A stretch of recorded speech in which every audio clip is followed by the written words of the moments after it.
Started another stream.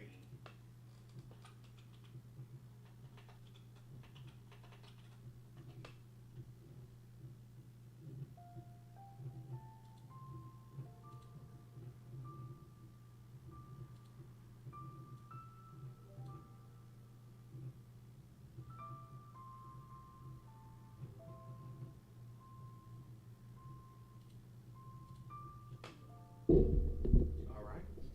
Boop, boop, boop.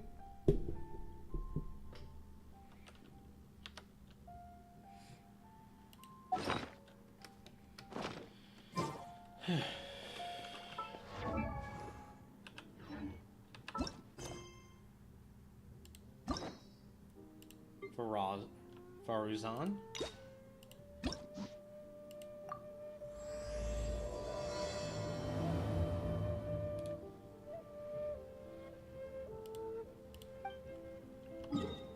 This is a character whose archetype I don't know.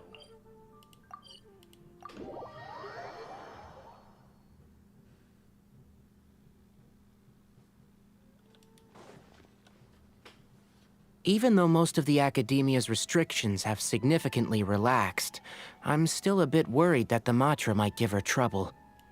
I need to stay here to keep an eye on the situation. Kale, can you head to Sumeru City and find out why she isn't here yet? Does it have to be me? I'd only assign a job this important to someone I trust. Are you not feeling well? Oh no, I'm fine. I've completely recovered. It's just that if I'm going to see her, I think I need to mentally prepare myself first. So apparently she's overbearing. I know. You'll have a tough time if you go by yourself. If we could arrange for someone to accompany you. A predicament I see? Oh, hey there! It's been a while. What a coincidence. I was just thinking about asking you to accompany Kale to Sumeru City. Why Sorry, that's not what I meant. It's just that this matter concerns research banned by the academia. Not the sort of thing you'd shout from the rooftops. Also, you happen to know about this situation. There are very few people I can trust to be discreet right now. After giving it much thought, I believe you're the most suitable person for this task. It's complicated, and this isn't the best place to talk about it. We'll fill you in on the details once she arrives. You might have heard about her in Sumeru before. Her name is Faruzan, and she's a very experienced senior researcher. Let's just say that a huge part of Kasharawar's mechanical research over the past 100 years has used her academic discourse and manuscripts as their foundation. She is, but she vanished for 100 years because of a certain incident. She only returned to the academia after being found in the wilderness a few years ago. Because of that, her current personality can be a bit, strange, as is her attitude towards Kale. I'm getting a headache just thinking about it. She doesn't have bad intentions, so you don't have to be scared. I'll try. I'm gonna take... No, that doesn't work. Yes. Kasharawar and Spontamod researchers are often quite prejudiced, so I can't trust them with this matter. However, Faruzan isn't influenced by modern thinking. In our previous correspondence through letters, she indicated that she'd be willing to help.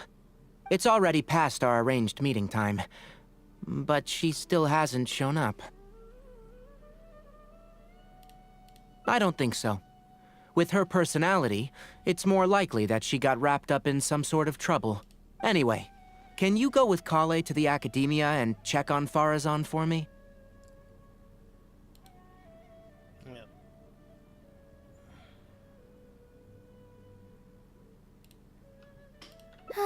Thank goodness. I was so anxious. I'm counting on you two. Kale, don't push yourself too hard. Just go there and see what's going on. Our task is important, but not that urgent. If Farazan really is in some trouble, come back and tell me about it. We can always reschedule our meeting. After all, if she's distracted by other things, it'll affect her ability to help us. All right, let's go!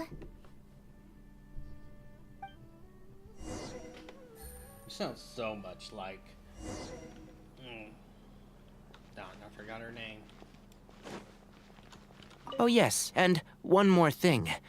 You might find her difficult to get along with at first. However, if you address her as Madam, she'll become much easier to talk to. I see everything. I do hope Madame Farazan is able to find time as soon as possible.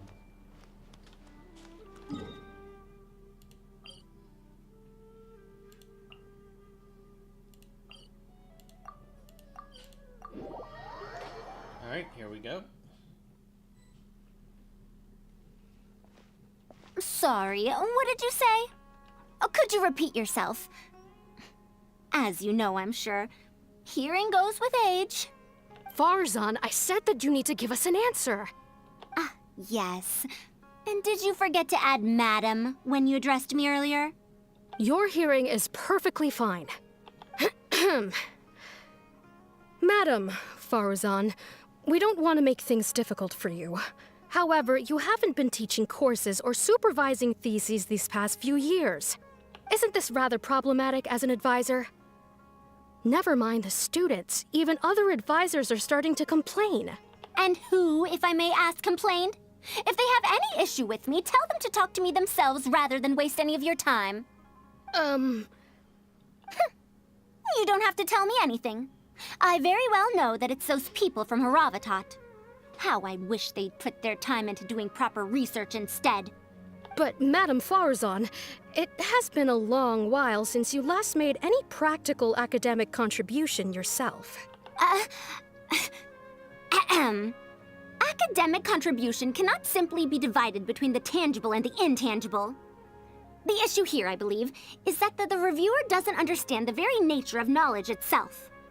In any case, makes no sense to use a metric like this to evaluate a mentor. Wait! Madam Farazan, please let me... In any case, makes no sense to use a metric like this to evaluate a mentor. Which sage set this rule anyway? I should write a letter of complaint right this instant! That's her, all right. But the person with her doesn't look like a Matra. Shh! She hates it when people call her young! Her body apparently stopped aging during the year she was gone. So that's why she looks the same as she did 100 years ago. What did happen? Okay, I think I'm ready for this. Let's go! Anyway, Akara Crafts and the leader of Kshahrewar would like to invite you to collaborate on this project. They're wondering if you'd be interested. Madam Farazan? Are you listening? Mm-hmm. Ah, Kale! Why are you here at the Academia? Are you feeling better now? Oh, she's cheerful? Much better, Madam Farazan. It's all thanks to the Traveler and the Dendro Archon. Have you been sleeping well? You seem to be developing some eye bags. Is that brat Tainari forcing you to stay up late again? No, it's because I'm a slow learner. It's not she's Master's in fault. mother mode. It's good to be hardworking, but you need to take care of your health. I'll have to give Tainari a right talking to when I see him. I'll also prepare some health supplements for you. There's really no need. Oh my god, she is a total grandmother. And is the person beside you the legendary Traveler? Oh, I've heard much about you before. In fact, I've been meaning to meet you for a while now. It is thanks to you, after all, that the Academia is finally getting back on its feet. Even Kali's illness is... Ahem. Madam Farazan, I believe we were still discussing the lost collaboration all with interest Akara in you. Crafts. I'd wager it's those Kshahrewar dunderheads finding excuses so that I'd go to their Darshan. Say no more. I have no plans to change my field of research. If you're this unwilling to participate in the collaborative project, you can also consider teaching a class. It might be difficult to teach a course with topics that only fall within Haravatat's subjects, but we can't delay this anymore. You need to give an answer. You can teach a course or participate in a collaborative project. If you don't do either, it'll be hard for me to persuade the advisors and students who have been complaining. Could you not give me a few more days to consider? This matter has been delayed for so long already. That's precisely the issue. If you don't give an answer today, I fear that someone will soon escalate their complaints to the sages. What a waste of free time these folks are. Now you two are here at Tighnari's behest, I take it. I'm sorry, but given the current situation, it looks like I'll have to come over some other day.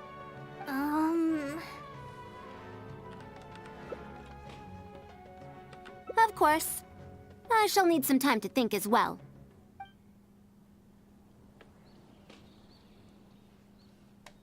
What now? She seems so busy. Master said there's no rush, but I know that he's been busy working on something at Paradis DI, so he hasn't returned to Gandharville for several days now. I feel for Madame Farazan, but I still want to ask her to come with us. But if I get her in trouble with the academia, then she won't have the time to help Master. What should I do? Oh, this is such a headache. Alright, here's our split path. Current problem Yeah, first. that would be the best for them both. I'll check with Master later and see if there's anything I can help him with. But I'm sure he'll say, the best thing you can do now is study hard, so I don't have to give you remedial lessons. Huh? Oh, yes. This way she can get her problem sorted out quickly, and then she can go see Master. So if I also stay and help... that still sounds kinda scary. Okay then. I'm counting on you.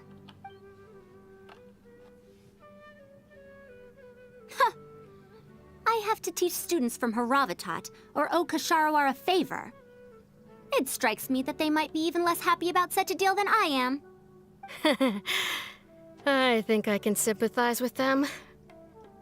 We're back, Madame Farazan. The Traveler said that she can stay and help you. Oh, why I couldn't ask for more. In fact, I'm rather curious about the type of person the Traveler is. You were the one who taught Azar a lesson after all. That said, will I be troubling you? No trouble at Is all. that so? Good. It does so happen that I do have something I need help with. Now, should I apply to teach a course with Haravatat, or join the collaborative project that Kshahrewar is proposing? Honestly, I don't want to choose either of them.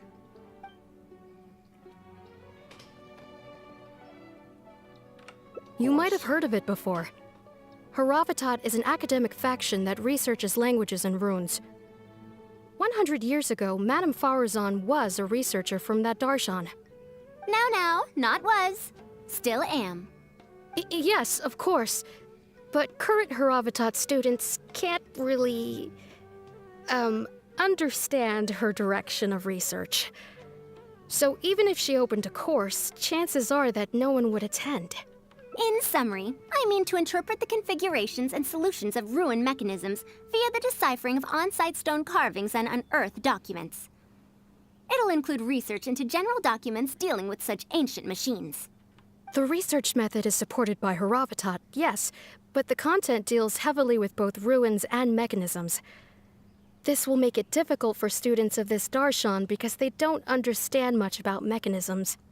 Also, there are fewer and fewer unexplored ruins left nowadays, and Kshahrewar researchers have been developing their own theories on mechanisms. As such, they don't need to rely on ancient documents.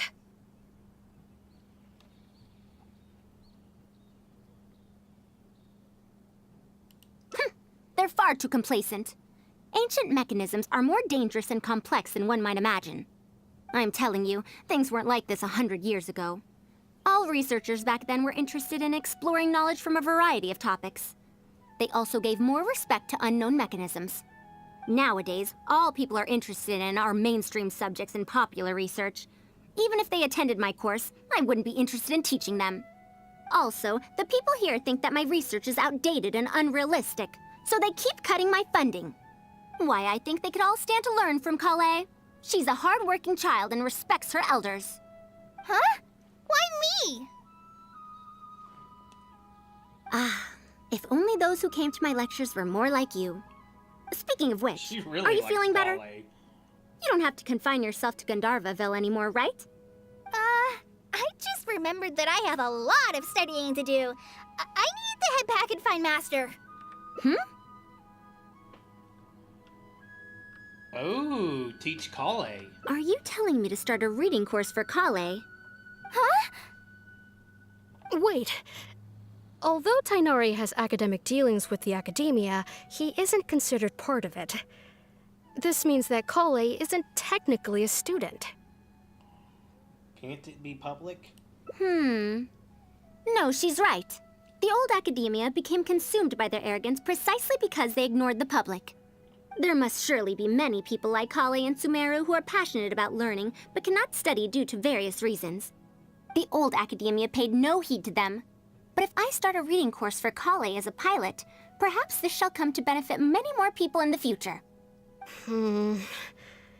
I'll need to go back and ask if this is in accordance with regulations. Oh, Screw the save yourself the regulation. extra trouble. I'll come with you.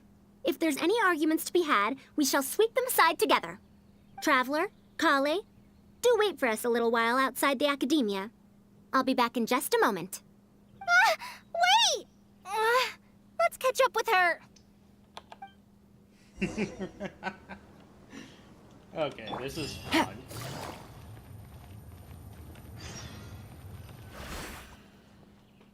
I can't believe she rushed right in after we arrived. She's really headstrong. Oh, how did things turn out like this? No, not really. Madame Farazan is a brilliant scholar. Even Master thinks so. If she's really going to teach me how to read, it'll definitely be much better than me bashing my head against the wall. It's just that she can get a bit too passionate sometimes. I don't know how to handle that. Maybe it's because she wants to take me in as a student? It's just like that researcher said. The academia has completely changed during the 100 years that Farazan was gone. I don't really get it. But it does seem like Haravatat's students aren't optimistic about the prospects of doing research with her. Students who are interested in mechanisms and applications of the elements generally enroll in Ksharawar and Spotamod. Madame Farazan also refuses to accept random students just to make up numbers. She still hasn't found a student she likes, even after all this time back. But she seems to like my attitude toward learning, so she often asks me if I'm willing to become her student. It's because I'm a slow learner that I have no choice but to stay up late and study. Whenever she compliments me, I feel really guilty. It's not that. Madame Farazan respects my choices. She hasn't been trying to persuade me, especially since she knows I need to rest and recuperate.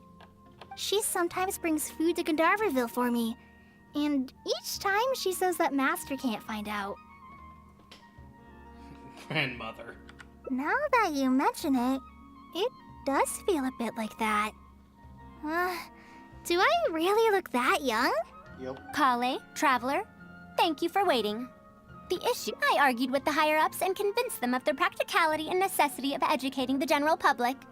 That's If I'm not literally mistaken, Nina's they're the proposition. students of my classmates' students. They're a lot less forceful than their predecessors, though. I'd say they caved rather quickly. Amazing. We're convinced or coerced. It's just that we need to fill in every single page of the application. It's been a century, but the academia is as picky as ever. Let's see now. What do we need to fill in? Course name, learning objectives, teaching methods, course materials. I suppose we can fill in the course name last. That's a bit too general, I'd say. After all, this class's target audience isn't toddlers or children, but rather people who already know the basics of reading. As such, we'll need a more specific learning objective. How about proficiency in reading and writing? That's true. If we use children's teaching materials, we'll only end up wasting a lot of time on things that students would already know. And you have your job as a forest ranger, Kale. People who attend this course in the future are also likely to have life commitments. We need more effective teaching methods. Master always tells me that practice is the best way to learn. That's why I often ask him to help me find simple books to read. It must have been difficult to get books in Sumeru in recent years, no? Tainari really went the extra mile for you. Expanding literacy is a capital notion. Now that the academia is easing restrictions on the circulation of books, there should be more people who have become interested in reading. It's a great time to conduct this course. So that's next on the list. I fear that I'm at a loss as to which books youngsters like nowadays. Would The Legend of Antara be too old of a story? Fair. Kale, what have you been reading lately? Me? I've been reading light novels from Inazuma. I heard that ever since we were allowed to sell books in Sumeru again, some people set up stalls at Treasure Street to sell light novels. I've been meaning to go there and check it out. Light novels? This is my first time hearing about such a thing, but I doubt I will procure suitable teaching materials from the House of Dana. Treasure Street it is. Wait for us, Madame Farazan! You wouldn't think someone as fast as her is over 100. Let's pick up the pace and catch up to her.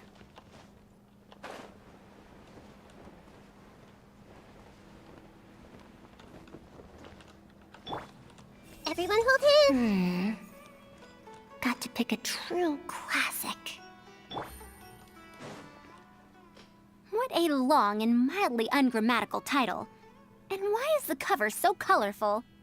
Is this your first time seeing a light novel, ma'am? Oh, they're the most popular of books nowadays. Would you like me to recommend something? Fine. One shouldn't judge a book by its cover after all. May we browse through the books here? Of course. Why don't you try this one? It's Outlander Brigade, When the Wind of Death Blew Towards the Blonde Samurai. I wonder if this happens because of the same regulations that caused this actual title scheme. In Japan, you can't post a synopsis, so the title itself has to be the synopsis. I heard that this book's author describes action in vivid detail. Now I've only skimmed through a few pages, but it feels like it's all fight scenes. There are only subjects and predicates, and the syntax is a tad simple. Subjects? Predicates? The protagonist just ends up fighting in every scene with no proper build-up. Will anyone even enjoy a story that's only comprised of fights? For readers who don't care about plot. How about... the good thing about being reincarnated as a... A reincarnation isekai story? Those are pretty popular right now. Isekai? What in the world is that? Also, why does it become stronger by eating Sensetias? Tropes. Tropes? Those fictional rules used to push the plot forward, yes? They're definitely effective in achieving a distancing effect. Sorry. What is this distancing effect? However, this book doesn't explain how reincarnation correlates to becoming stronger. Such an illogical rule will affect the coherence of the story. Will readers really accept this? Ones who don't care about logic. How about this? I had to fight tooth and nail to get this in stock. Oh, that's the latest volume of Onibudo! Now that's a rather normal title length. Oh, Kale, do you like this series? Yes, but I don't like it that much. Embarrassed. Madam, are you going to use this series as teaching material? Let me see. The dialogue flows quite well, but there are too many phrases here that I don't Modern recognize. slang. Third eye of perception, illusory mirror, and so on. Are these terms that are tied to tropes? Metaphors, idioms. I also thought those names were strange when I was reading them. It's impossible to derive the meaning of these phrases in isolation. Also, their morphological properties are quite pedestrian, really. Or did the protagonist purposely create these strange names to disorient their foes? they're supposed to sound cool. So there's no deeper purpose. It's quite hard to understand stories written these days. You're right. It's such a weird book. But you keep wanting to read the next page. Even the most popular book in Sumeru back then had greater depth than anything written today. Yes, a Bahumano researcher wrote it while researching folk legends. The plot had many twists. The world building was fantastic, and even the writing could withstand scrutiny. When it was still being published, many people in the academia were reading it. Even the sages back then all described the story as a timeless classic. The series must have concluded after so many years, right? Perhaps it's even more popular now. Is there a book like that in Sumeru? I've never heard of such a thing before. What's the title? It's called Tales of Shariar. Do you sell it here? Tales of Shariar? I don't think I've heard of that before. When was it published? About 100 years ago. 100 years ago? Are you pulling my leg? What sort of book can remain popular for 100 years? The Legend of Antara is popular to this very day, isn't it? I just heard someone telling it a few days ago in a cafe. If an old story like that is still being shared, then Tales of Shariar must be even more popular. Even if that is the case, I really don't carry that book here in my store. What? Is that because of the academia's strict control over books in recent years? I can't believe they've allowed the people of Sumeru to become so uncivilized. How can they not know about the Tales of Shariar? Tales of Shariar? Oh, wait. I think I heard an antique seller on the other end of Treasure Street mention that name before. I mean, it is a book from 100 years ago. Why don't you try asking for it there? Tales of Shariar is considered an antique now? How could the academia have let such an excellent work of literature be forgotten like this? Traveler, Kale, I'm going to get to the bottom of this. Let's meet at the antique sellers. Madam, wait! Oh no, this is bad. You asked me why I'm scared of Madame Farazan, right? It's not because I don't know how to respond to her kindness. It's because I'm afraid of that ancient language she researches, because I can barely understand any of it. What if she uses ancient texts as teaching material? It's only 100 Even years so, old. what Things if weren't too researchers different from for us 100 years ago ago. liked to use ancient languages So, in their books? We've got to catch up to her! Still read it.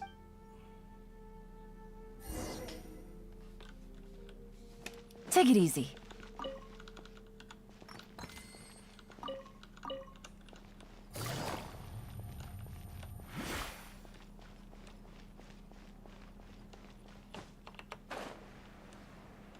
There she is. I see everything. Oh, Got to same pick a text. true... Found it! The 5th volume of Tales of Shariar. Wow, you actually found it. I never thought this book would ever get sold.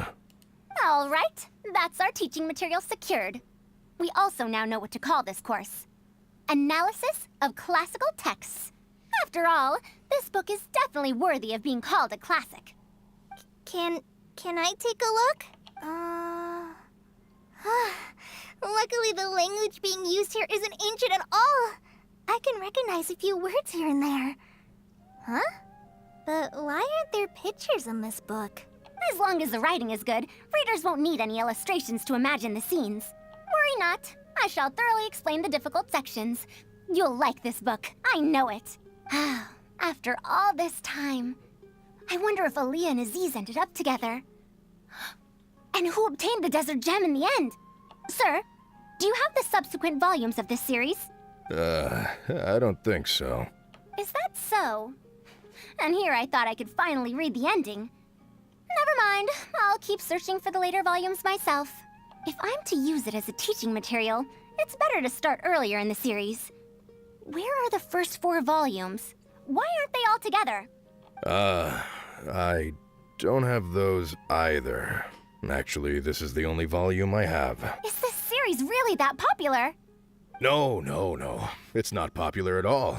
Rather, there's absolutely no demand for it. No demand? Impossible. Back then, I'd come across at least 3 groups of people talking about it during a single stroll at the academia. Seriously?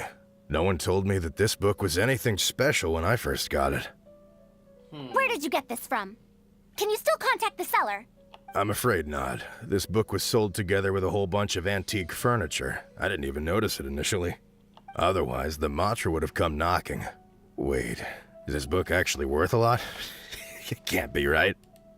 That's impossible. No matter how strict the academia was, there's no way Tales of Shariar could have fallen into such a state. I do remember a passerby skimming through the book a few days ago. However, he simply sighed and left. He sighed? Why would he react like that? Given the quality of Tales of Shariar, he should have been entranced after a single glance.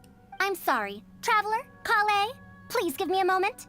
I'd like to look through this book first. Why is there another misunderstanding between Ali and Aziz? Also, why is there no mention of the Desert Gem at all? And a new character is introduced with no foreshadowing at all? Also, what are all these new names and terms? Is this really the Tales of Shariar I know? Well, that passerby reacted in much the same way. It's Madar from the cafe over there. You know, the fellow who spends all day telling the legend of Antara.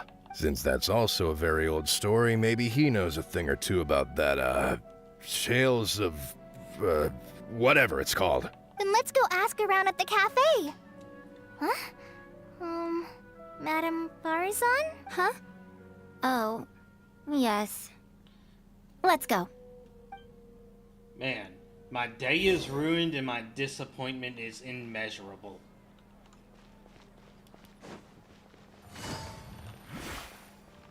Trust me. Just take my word.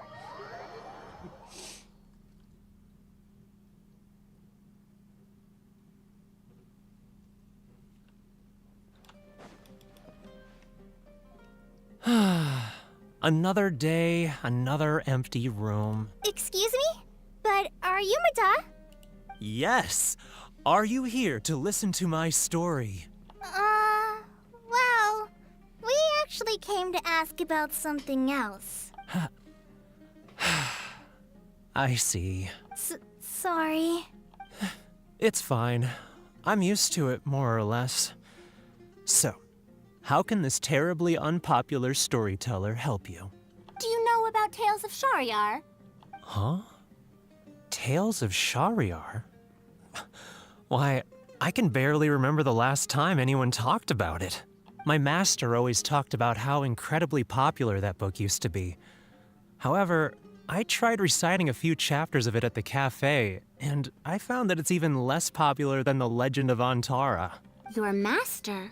Yes, the one who taught me how to be a storyteller. He said that Tales of Shariar was written by his master's master's master.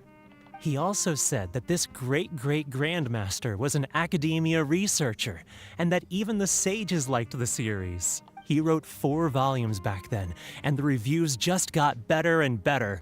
You couldn't find a single person in Sumeru who hadn't read his books. And then?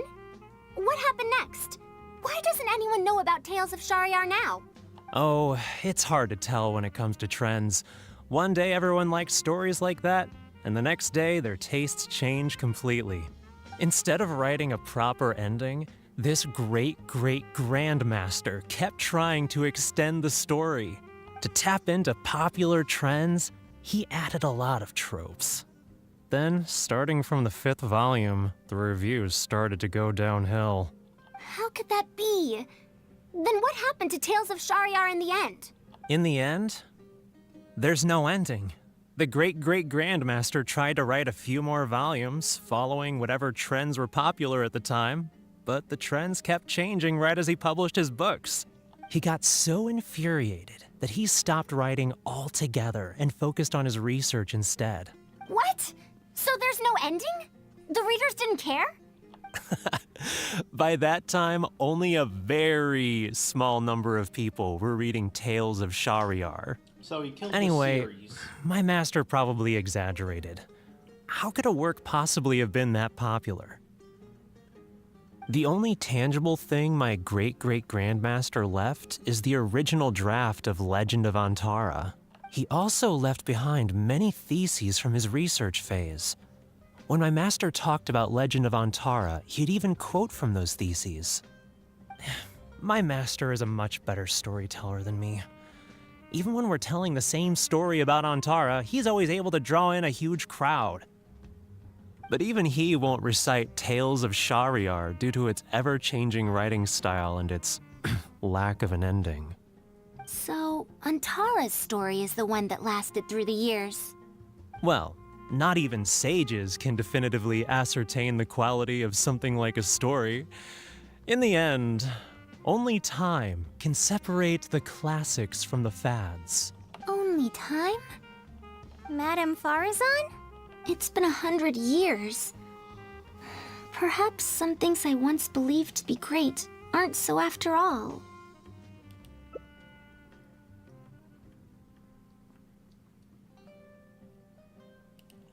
Yeah! Master helped me find a lot of famous books at first. But in the end, I realized that I couldn't get into them. No matter how good those stories are, I can't improve my skills if I can't bring myself to read them in the first place. I think the best books for me are the ones I like. Huh. Indeed. That is true. Readers' interests and trends of a time are not things that are so easily predicted. What was popular 100 years ago could be completely forgotten in modern times, and yet 100 years, as far as history is concerned, is but a blink of an eye. If Tales of Shahryar hadn't chased after trends and instead stuck to its original style from start to finish, it might have stood some chance of gaining renewed popularity. No, even if that didn't happen, at least it would be a work that was true to itself. Huh? Our conversation just got a lot more serious. No, this is where I wanted it to go. I don't really get what you're talking about, but it does sound sensible. Looks like I also have to hang in there and tell Antara's story well.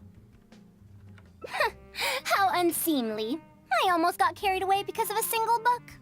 Well then, we should get back to the matter of our teaching material. It looks like we can't use Tales of Shahryar now. No, it's much too old. Oh. Kale, you found a book that you liked at the bookstall, yes? Yes, but I don't really... Then we'll use that book as our teaching material. Now that I think about it, using a book that you like is the most suitable choice for teaching you how to read. As for the academia, as long as we come up with an appropriate course name, we should be able to get away with this. Analysis. My, it sounds like you've dealt with the academia before. Let's go with that. Now then, let's return to the book vendor in a bit and buy the latest volume of this Onibudo for Kale. Ah, but if I wish to use it as teaching material, I have to read it first. Huh?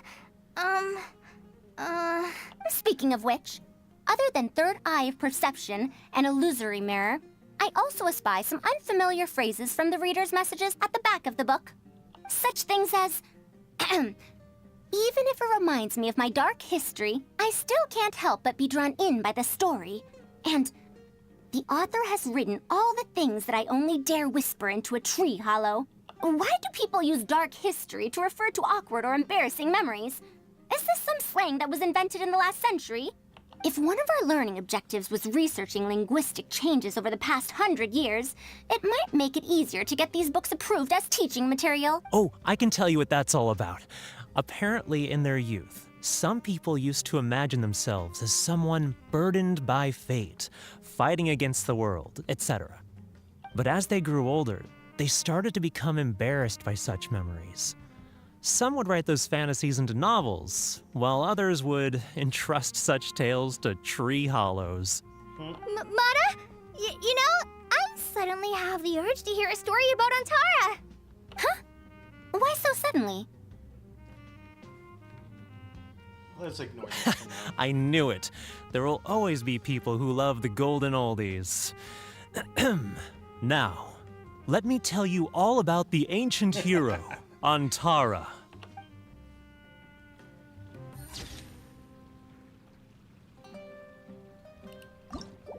That's one.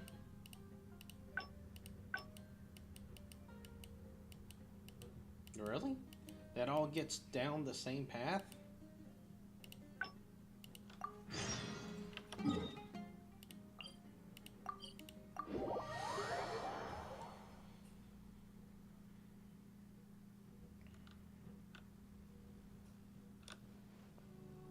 What now? She...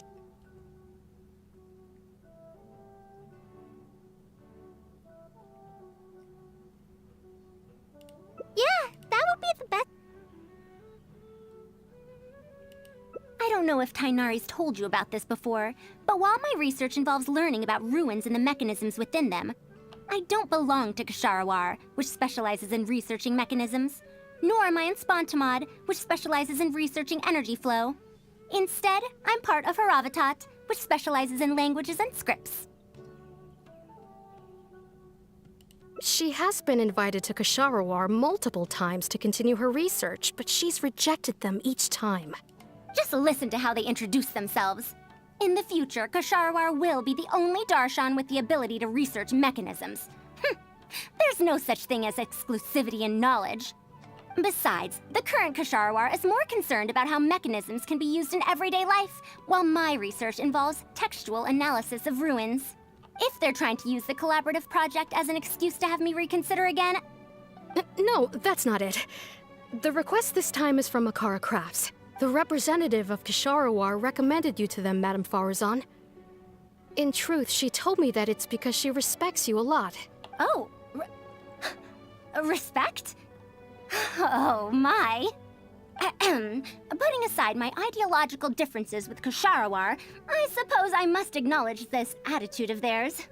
At the very least, they're bounds above those decrepit Haravatat fools. Yeah, Akara Crafts is a pretty nice shop. Well, since both of you feel as such, I shall first hear this proposal. In summary, Akara Crafts wants to design a series of early learning toys that will cultivate curiosity and learning in children. Early learning toys. Interesting. The academia agreed to work with them because they hope that these toys can help children become excellent researchers in the future. True. The current academia is in need of some new blood. If the children start learning now, perhaps I can find some talented students in a few years. Madame Farazan, you still haven't found any students? Anise, Kasharawar's representative, should be staying in the inn at Port Ormos. If you want more details, you can find her there. Port Ormos? Now there's a place I haven't been to in a long time. I wonder how much it's changed. I probably can't join you since Port Ormos is a little far from here. I should probably go back and report to Master, and then review today's homework. No worries. Go do your homework, Kale. Once I'm done with everything here, I'll head over to Pardistii. Thank you. Why, I'd even call this a rare chance for a curious researcher like myself to observe the legendary traveler up close. We shouldn't end up doing too much.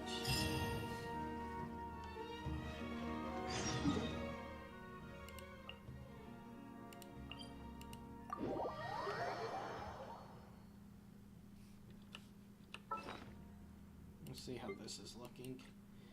Well, that's not much.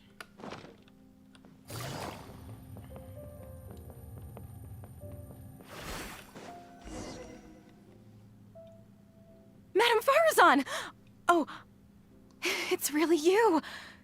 Did you change your mind? All right, calm down. Let me be clear. I'm still not all that interested in Ksharawar. I'm just here to see how the project is going. After all, you're here as representatives of the academia in this collaboration. The reputation of all research is at stake here, so I will not simply stand by should mistakes get made. Either way, it's good that you were willing to come. Now, we've given Akara Crafts many ideas over the past couple of days. However, their owner thinks that our designs are too complicated, which will drive production costs too far up. That's expected. Students who have never had to deal with budgetary constraints probably don't understand how important it is to keep costs low. How enviable. Oh, If you join the Ksharawar, your budget will be as big as you want it to be. I guarantee it. that's enough. I will not repeat myself. Take me to Akara Crafts owner first, if you please. All right. He's usually at the slope up ahead recruiting volunteers to test out his toys. Let's just head over.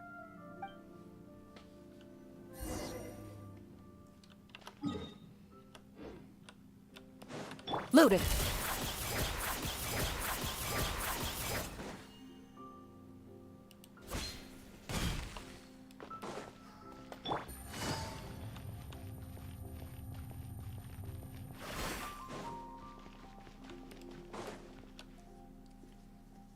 Mamdu, the one I recommended is here.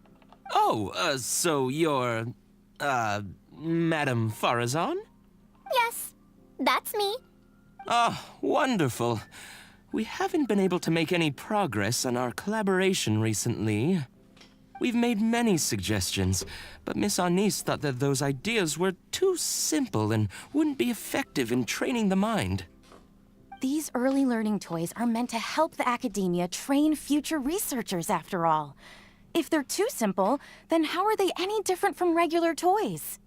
But if they're too complicated, not only will they be expensive to produce considering our production capabilities, but they won't have much broad appeal to Sumeru's children either.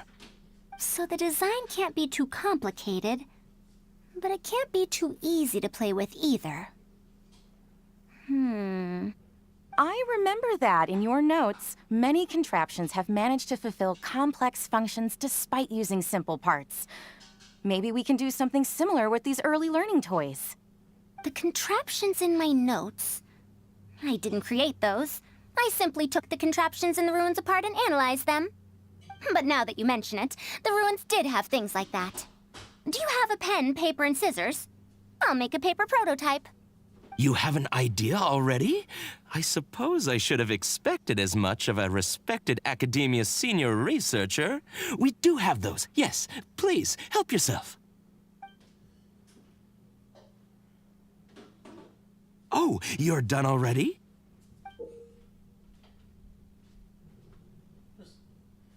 That's a very simple toy.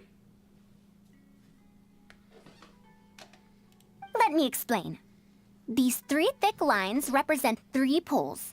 These paper strips of varying lengths represent rings of different sizes.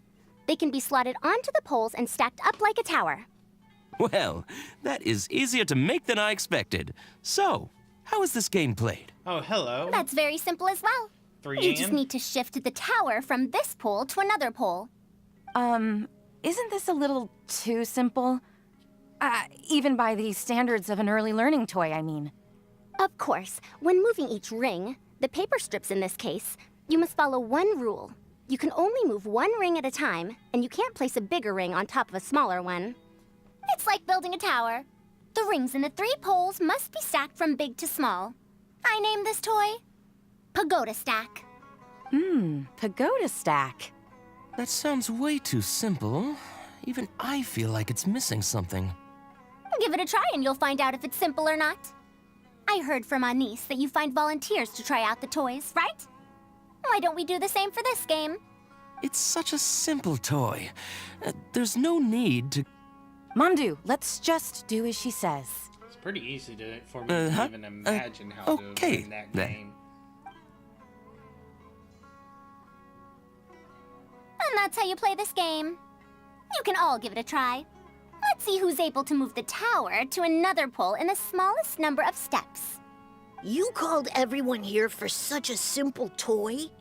It doesn't look like it'll take that many steps. Come on, we all promised to help Mr. Mamdu test out the new toys. He said he'd give us new Genius Invocation TCG cards. Ugh, fine. Let's get this over and done with so we can head back and play cards. Done! It took me 19 steps. 19? Huh? It took me over 20 steps. Okay, 1, 2, 3, 4. I can do it in 4. Maybe 5 if you're a stickler for the rules. Right. 1, 2, 3, 4. Oh, 5 and 6. I only needed 18 steps. Not bad. Looks like you're all familiar with the rules now. Then let's increase the difficulty. The next tower will be 5 layers tall. Now then, give it a shot. Oh, now we're talking difficult. Wait, There's more? well, since we're already here, why don't we just give it a try? An extra layer shouldn't make it that much harder, right? That's 2 extra layers. What's going on? I've already moved over 30 steps, but I'm still not done yet. I'm almost done. Looks like I'm the faster one this time. Done! It took me 35 steps. What? How? This pagoda stack toy is pretty fun to play with. Good. We'll try it one final time. This time, we'll add 2 more layers, making 7 layers in total.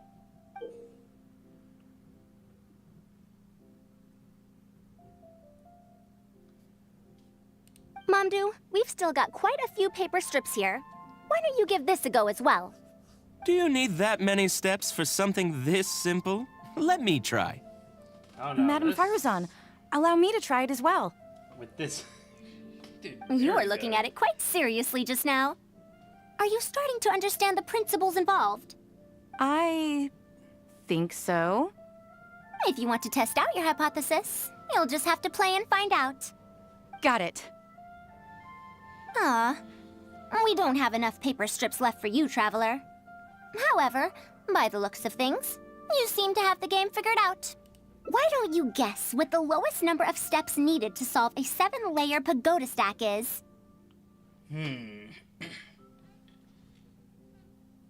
Oh, color me impressed. You figured it out so quickly. Let's see how well they do then. 127.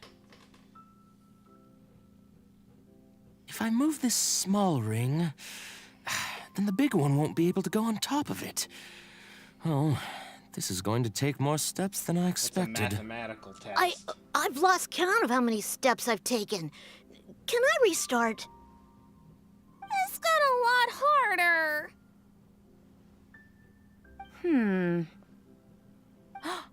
I solved it! Madam Faruzan, it takes 127 steps in total. That many? But there are only 7 layers. For every extra layer in the pagoda stack, the move order you need to consider becomes much more complex, and the number of steps required will at least double. More accurately, it will require double the steps, plus 1 each time. You did well. You didn't underestimate the principles behind it just because it's an early learning toy. The complexity of any given contraption isn't determined by the number of parts it has. The way the parts interact and the rules behind how it operates are important too. Oh, I see. No wonder you emphasized in your notes that no contraption should ever be underestimated. I see. So even a simple toy can become complex with the right set of rules. That's right. The rules used for Pagoda Stack are the simplest kind when it comes to ancient contraption-making techniques. I could spend some time picking out all those machines that do something similar and write you a reference book. Once that happens, you can give the volunteers the reference book and paper prototypes and find out which toy is the most popular. Do you have any other toys? Yeah, when can we play with them? In about 2 days or so, I think. Anise, if you're free, can you help me with the illustrations for the reference book? Of course. I'd be honored. 2 days should be enough for us to find more volunteers. Then we can organize a huge conference here, at which we can announce which toy we'll be Absolutely making. brilliant toy design. You'd be most welcome. We need more people to get a healthy range of opinions. The more, the merrier. Thank you for coming here with me today. I'll walk back with you.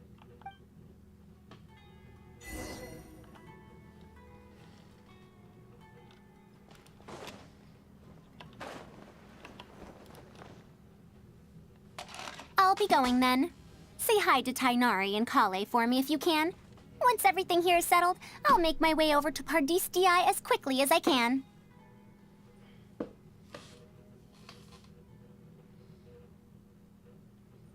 In this... Anise, we haven't had much time to get to know each other, but she seems like a good kid. She's able to calmly figure out the basic principles behind something without being influenced by others. I'll do my best to teach her over the next few days. Still, how much she learns will really depend on her. Well, her interest lies in the application of mechanisms. I do have some old knowledge to share, but if we think about the future, it's easier for her to learn the things she's interested in if she stays in Ksharawar. My research into mechanisms is, in a sense, a side effect of my research into ancient texts. If she becomes my student to learn how to make modern contraptions, it wouldn't benefit either of us in the long run. However, if she develops an interest in deciphering ancient texts over these next 2 days, that would change things. If I successfully poach a student, those young punks at Haravatat will have one less reason to cut my budget. Perhaps if this collaborative project goes smoothly, I can even ignore Haravatat and ask for a higher budget directly from the academia. Oh, I could come up with lots of ideas. With Anisa's help, 2 days will be enough for our work. However, I'm still undecided as to the style of the reference book's text and illustrations. You're right. If no one understands the reference book, it doesn't matter how detailed it is. It's better to make it simpler and fun so that children will be interested in the subject. It'll also make it easier for me to recruit students in the long run. Thank you. I'll take your opinion into account. See you in 2 days. Oh, we're actually doing 2 days.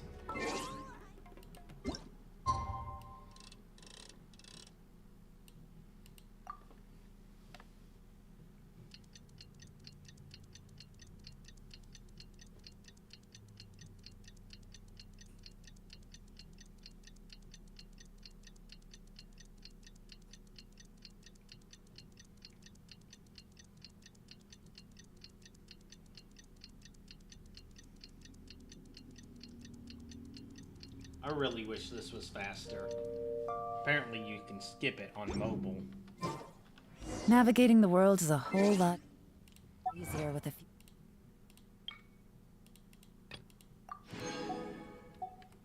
Oh, that was an different achievement identities I to got. choose from.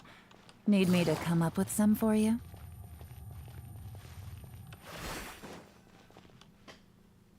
Oh, you're here.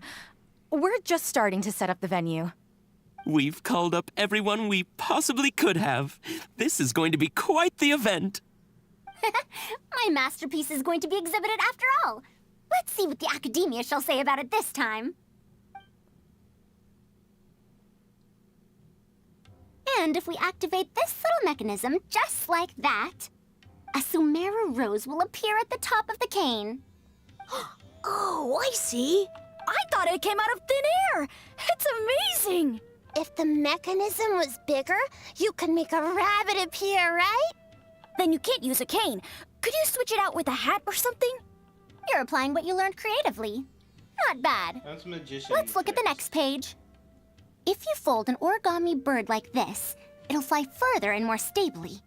Whoa. You can make a mechanism using just a piece of paper? The principles at play are even more important than the parts that make up a mechanism. These are pretty cool. I'm tempted to try them out. I'm not that interested in toys, but if they'll be beneficial for children's development... Everyone, we have paper prototypes and craft materials that you can use to make your own toys. Come try them out. This is such a well-prepared event. I'll give it a go. But we want to play too! It's fine. We have a lot of paper prototypes and craft materials. All feedback is also welcomed.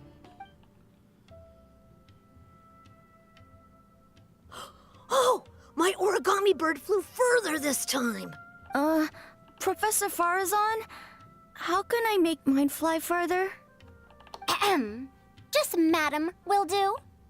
Maybe in the future, you may indeed get the chance to call me Professor. You may wish to pay attention to these few details. Here, for example. All right, try it again. Wow, it really did fly farther! She is rather like Madam Farazan, will we learn origami at the academia? Of course you will. If you become a researcher, you can explore any field you like to your heart's content. In the future, if you want, you can even become one of my students. But Mom and Dad said that there are 6 Darshans in the academia. Wait, was it 7? Which Darshan teaches about mechanisms in origami? Well, in this case, it wouldn't be Haravatat. I know. We need to choose Kasharawar. Huh? I want to attend Kasharawar in the future and fold even better origami birds. I want to make even more awesome mechanisms! Actually, the other Darshans do have their own specialties, too. For example, Haravatat specializes in... Pay it? How did this happen? What if we end up in a Darshan we don't like? Does that mean that we won't get to learn about the things we do like? No, that won't happen. Take me, for example. I'm a researcher from Haravatat, but I research mechanisms. See? The only person able to restrict your curiosity as a researcher is you. Do you understand what I'm saying? Not really. Huh. It's all right. You still have a long road ahead of you.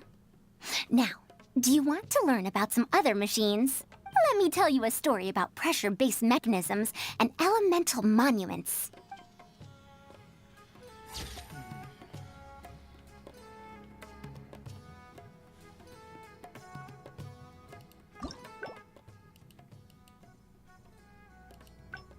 Oh, another path.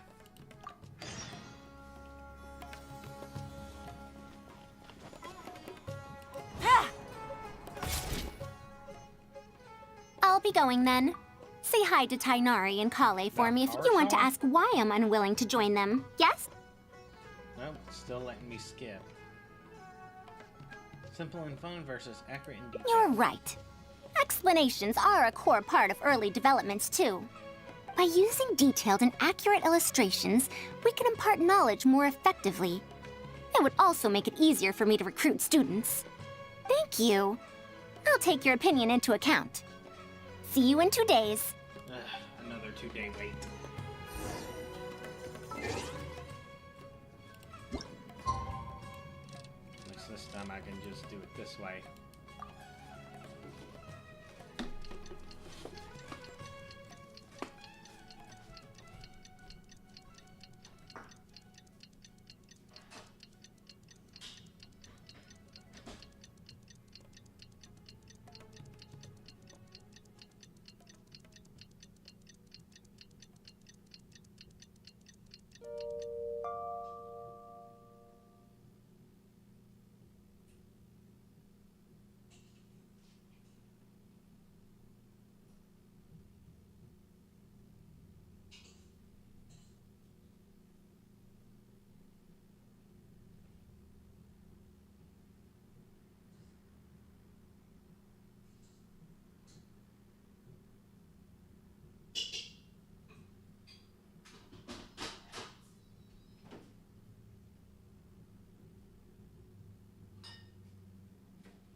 Oh, you're here. We're just starting to set up the venue. We've called up everyone we possibly could have. This is going to be quite the event. My masterpiece is going to be exhibited after all. Let's see what the academia shall say about it this time. To sum up, the 24 forms of pressure-based puzzle mechanisms were used in various ruins. All right, let's go to the next page. Now, I'll explain the base layer design of elemental monuments. Are we done yet? Yes, they're getting bored. I don't understand any of it at all. Are these really toys? They sound a bit too dangerous to buy for children. Oh. Well, we've prepared paper prototypes for everyone. If you're interested in the mechanisms Madame Farazan's talked about, you're more than welcome to try them out. Oh, this is no fun. Can I try another toy? I want to go home and play Genius Invocation TCG. Forget it. I don't think anyone would be interested. I should go home and take care of my children. The adventurers are interested. How did this happen? Forget about getting opinions from others. No one even wanted to stay and try them out. I'm sorry. I think we miscalculated. Yep. No, you simply gave suggestions. I was the one who decided to follow through. Anise, too, was only following my instructions. I will find a way to make up for this error. Please, give me some time.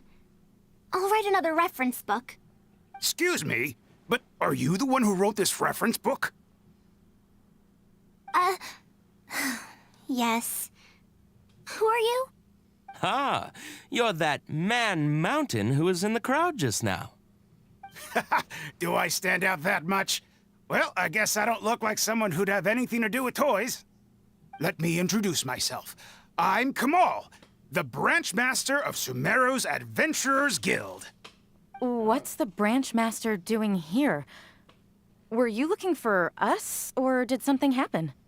I came to Port Ormos to visit some old friends. On the way over, I saw the booklet you were handing out, so I came to take a look.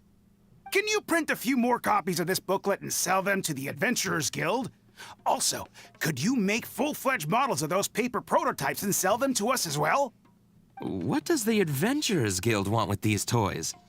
You may see them as toys, but to adventurers who need to deal with all sorts of machines and contraptions within ancient ruins, this booklet is a true treasure. We have many members who can't read, so books are of little use to them. What they know of handling mechanisms has been learned solely through word of mouth. Even if the academia granted public access to all their books, there are people who can't use them. Ah, and our booklet is practically all pictures. Well, it is designed for children. It might be a bit too difficult for children, but it's perfect for adventurers. Also, those paper strips, you called them paper prototypes? If you can make wooden versions for demonstration purposes, even the most illiterate person would be able to follow along and understand. If we can supply a model set for each branch, and if each adventurer carries a booklet with them, then ruin exploration will become much safer. You really think so? I mean, yes. I always knew it. Knowledge will always be needed, one way or another. Making models of contraptions for the Adventurers Guild? To be honest, that sounds like a good avenue to explore to me. They should. We'll probably have to send in a separate application, but it shouldn't be an issue. After all, this concerns safety during the exploration of ruins. It's a problem that the academia is actually trying to address as well. Then let's cut to the chase and discuss the details of our first order. The amount we're offering to pay in advance is this much. Oh, she's excited.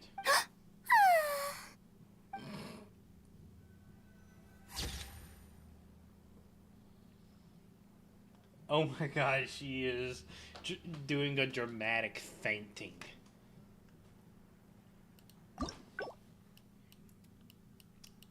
Alright, let's go down the other path.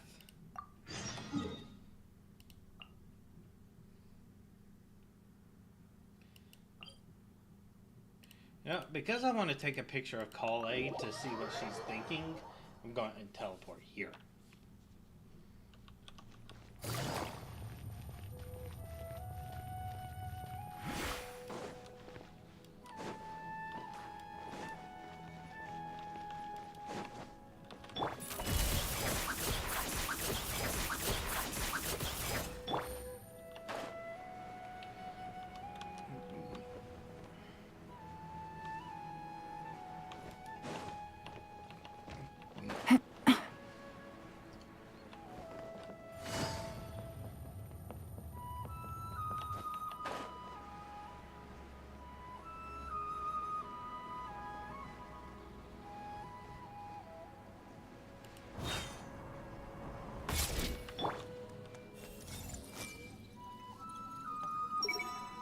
should probably make an admission brochure and put it up on the side.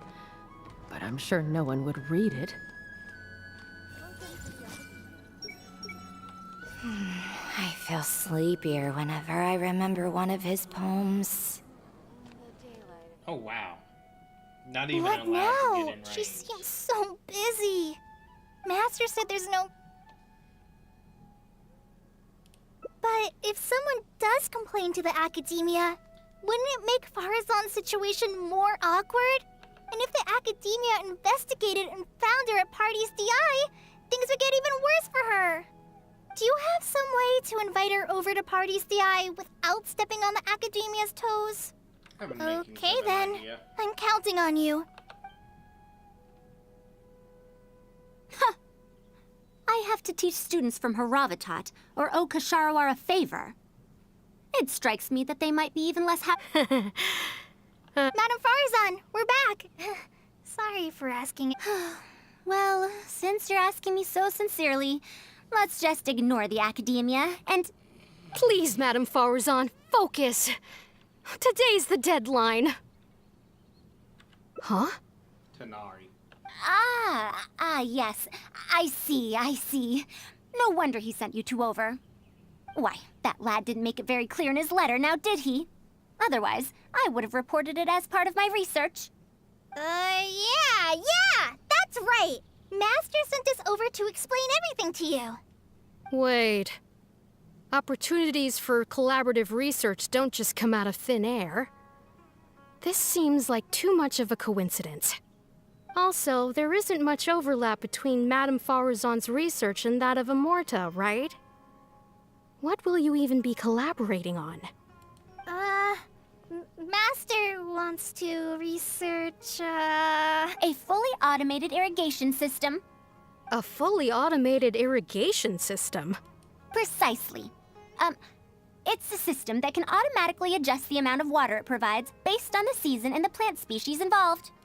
I saw a similar mechanism while exploring a rune in the rainforest. That's why Tighnari wanted to collaborate with me. A mechanism like that exists? Why haven't I heard of it before? I found it 100 years ago, so it's only natural that you don't know about it. Why don't you go ask your teacher's teacher? Perhaps they've heard about it from their teacher. But we can't prove its existence one way or the other, right? Fret not. I'll have Tighnari write an official proposal to the Academia later. That should do it, right? An official proposal. Fine. We haven't made any progress with either the collaborative project or the elective course anyway. I'll go inform my superiors now. Please do take care of the paperwork as soon as possible. Don't delay this any longer. Sure. I'll be sure to needle him until he gets it done. Phew. I think she bought it. Even though this is our first meeting, I must say, we make a good team. Wow! You made up that excuse on the spot, huh? Madam Farazan, did you really find an irrigation system 100 years ago? If the Academia asks for any details... Who knows? It's been 100 years, so it wouldn't be too surprising if I've forgotten a few details, no? Huh? Then how will we explain things to them? I'll let Tighnari worry about whatever documents we might need to send to the Academia. If I'm right, the request he has in store for me won't be any simpler than the Academia nonsense. What is the best way to handle the phrasing here? Party's DI.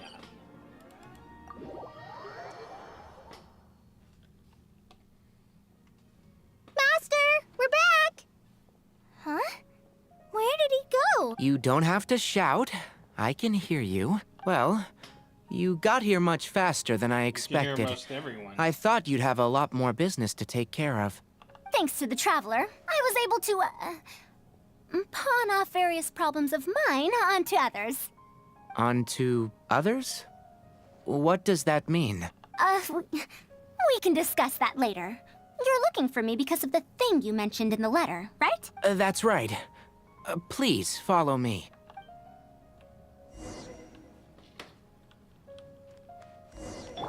Take it easy.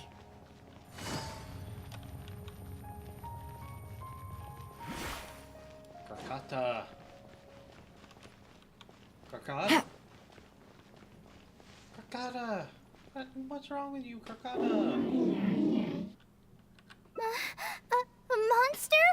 Why is there a monster here? Don't be scared, Kale. This is the mechanical life form the Traveler and I saved a while back. Its name is Karkata. It's the final work of a late junior of mine. You mean Abatui? He must have been a genius to create one of such polish all by himself. It's uncommon that a Spontamod researcher is able to create such an intricate machine. If he were still around, we could probably chat the day away. What a shame. Something seems wrong here. Have you been maintaining it?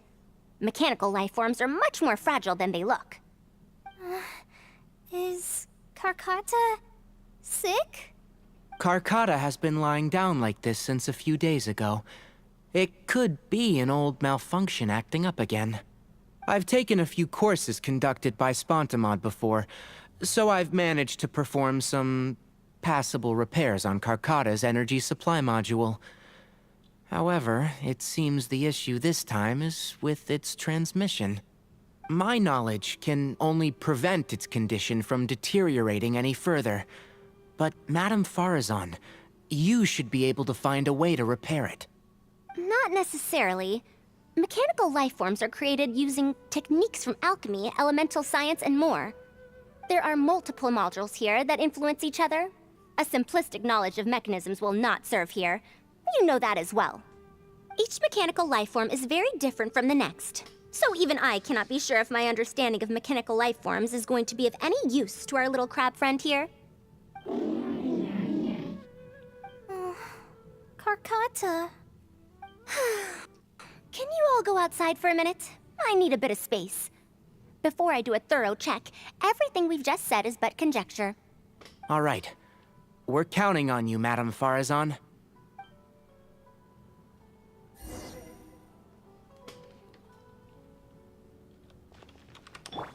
Mechanical life forms are truly incredible. Everyone hold hands. Mechanical life forms are truly incredible. Who knew that I'd encounter a mechanical life form in this manner after 100 years?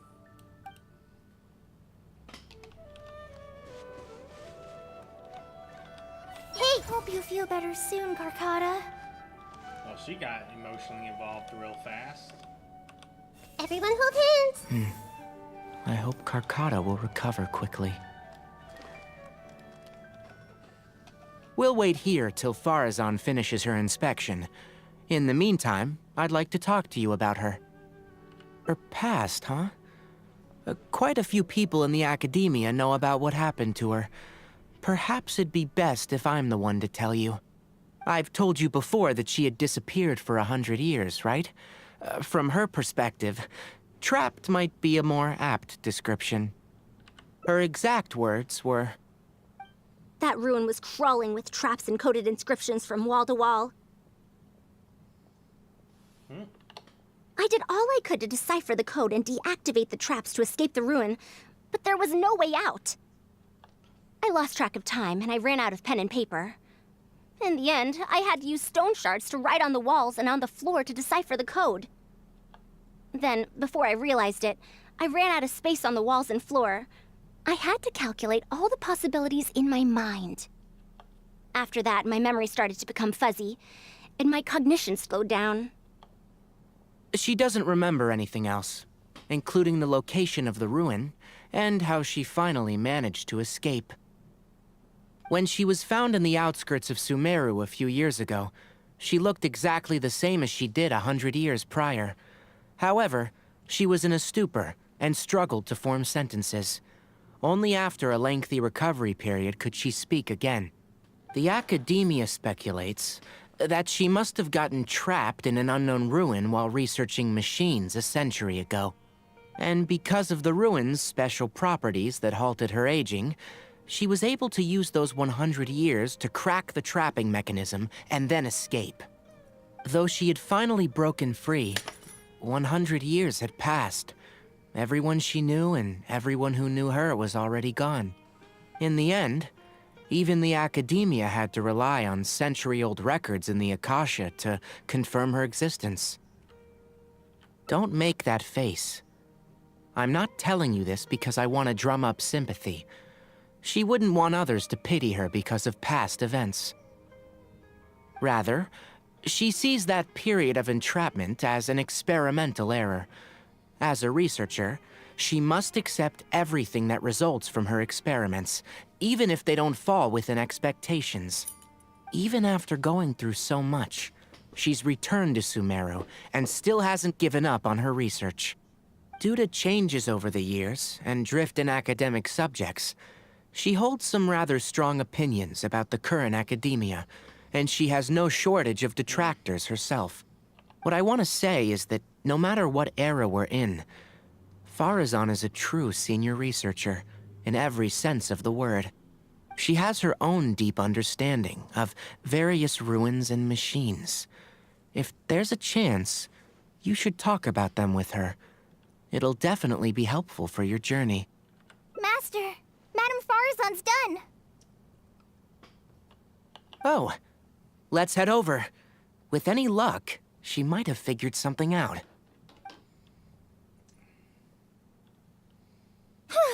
I never thought that I'd encounter a restitution module once again after 100 years. Abatui really installed quite a few impressive things on this. If my guess is correct, this mechanical life form has displayed attempts at self-sustenance before, right? Such as collecting parts to repair itself, for instance? Yep. It used them for something else, but as far as its design goes, it does have a function like that. I knew it. If I'm not wrong, Karkata's issue lies with its restitution module. Abatui's modified this module extensively, but the core parts and design philosophy are very similar to the principles as I know them. They are all based on principles learned from the ruins. The creators of the ruins machine once tried to create a perpetual mechanism that could replace life or even surpass it. The restitution module is the result of one of their countless attempts. It replicates the behavior of living things to achieve a self-repair function. However, the energy required in maintenance of the module became an issue. Energy consumption? Maintenance? For example, a living thing's heart can deliver nutrients and blood to various organs. However, the bigger the living thing, the more powerful the heart needs to be. Once the heart is damaged, it'll be hard for that living thing to heal itself, and even the function of other organs can be affected. Thus, the attempt wasn't widely adopted. Even 100 years ago, I'd only seen it once before. Oh dear, this is going to be a problem. Based on my current research, I'll need to swap out the damaged parts in the restitution module to repair Karkata. But like I just said, the module is rare, even by the standards of ancient machines. Not only that, but there is very little related research documentation available. Finding suitable parts would be like trying to find a single gear in the vast desert, to say nothing of the difficulty in making those parts from scratch. One can only wonder where Abatui found the original parts. I might have an idea. Abatui was, for a time, quite passionate about excavating the Great Red Sand. This was when he had just gotten expelled from the academia. You mean to say he found a restitution module in the desert? Well, that is indeed possible. But the desert's huge! How are we supposed to find the parts that Karkata needs? According to the Academia's records, no similar parts have been found in the Great Red Sand over the past 100 years. If we want to try our luck, we'll have to explore ruins that have never been explored before. I do know that a Vahumana researcher formed an expedition team after the sandstorms and earthquakes subsided. They are now exploring areas of the desert that used to be difficult to access. Should we ask them if they've made any new discoveries lately? The chances are slim, but it's at least more effective than running around like headless chickens. His name is Raid. I think he's stationed at the northeast part of the Hypostyle Desert. Let's go look for him once Karkata settles down. Oh, you and Kale should probably stay. Karkata's condition may be stable, but it would still be better if some of us stay to look after it. Besides, you still need to take care of the trouble that the Academia left for me. Trouble from the Academia? I thought you said that you pawned it off to someone else. Wait. Don't tell me. Yep, that's someone else's you. I'll let Kale fill you in on the details. I look forward to seeing your work, Tainari.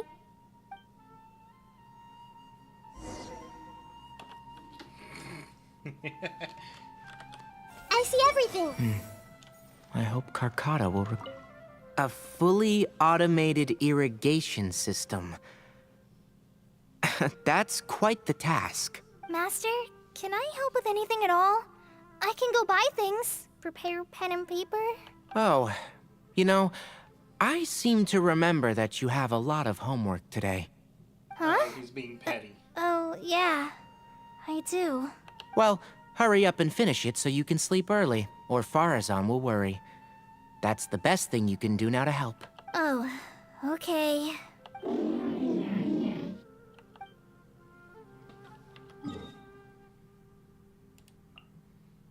We're going to the desert.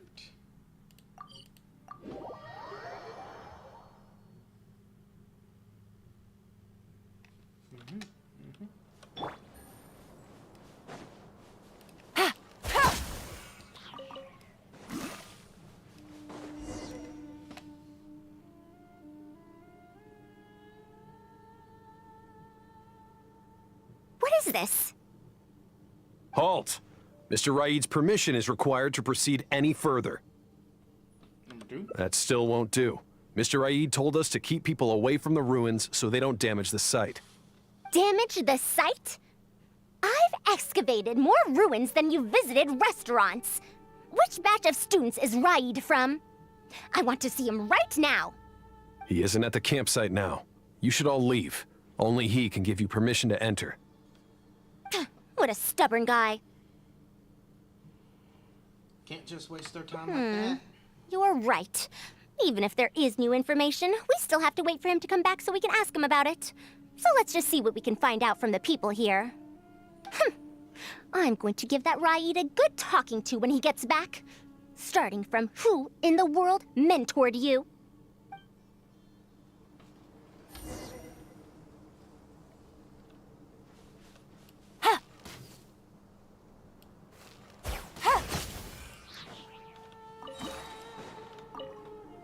That machine looks amazing. Could it be the legendary Ruin Wanderer? The location seems to fit too. Might that legend actually be true? Ruin Wanderer.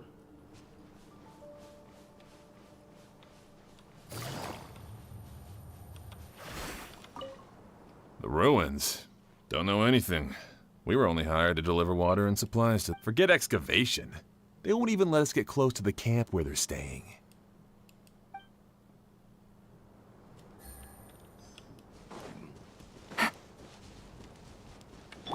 Everyone hold hands. So tired. I just want to go home.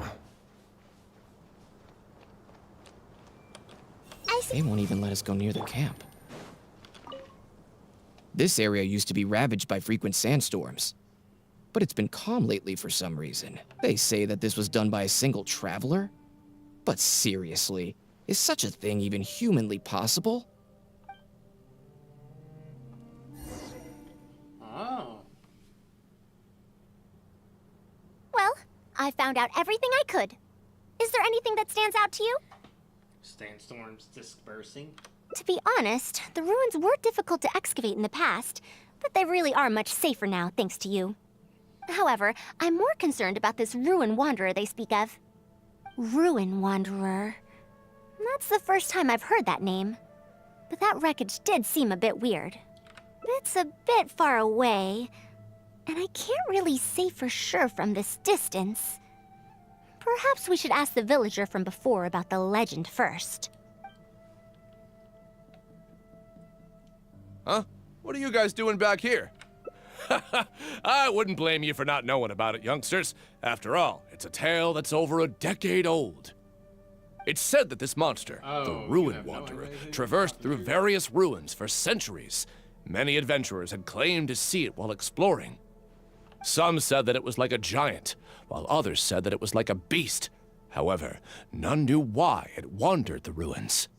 Then, about 10 years ago, we stopped hearing any news about it in Sumeru. No one has seen it since then, and the legend has since faded into memory. You youngsters probably don't know about the Ruin Wanderer nowadays, but it was famous for centuries. Centuries? Impossible. I heard nothing about it back then. It could only have been around for a few decades at most. Wait, back then? Indulge my curiosity for a moment. Why do you think that wreckage is the Ruin Wanderer? Well, I had also heard that secondhand from... You heard that nonsense from the Eremites after they got drunk, right? Who are you? Madam Faruzan, it is a pleasure. I'm Raid, the one who organized this archaeological expedition. I'd heard of you at the Academia, but I didn't expect to run into you here. Truly, it is an honor. And this must be the famous traveler, I presume. What brings the two of you here? Have you found any special contraptions and relics in the ruins that you've been investigating? I'm ashamed to say that we haven't found anything noteworthy, even though we've been investigating for a while now. Really? That Ruin Wanderer isn't noteworthy to you? I'm afraid those are mere rumors. Really, I sometimes wish that those people would put as much effort into their work as they do into gossiping. You're right, sir.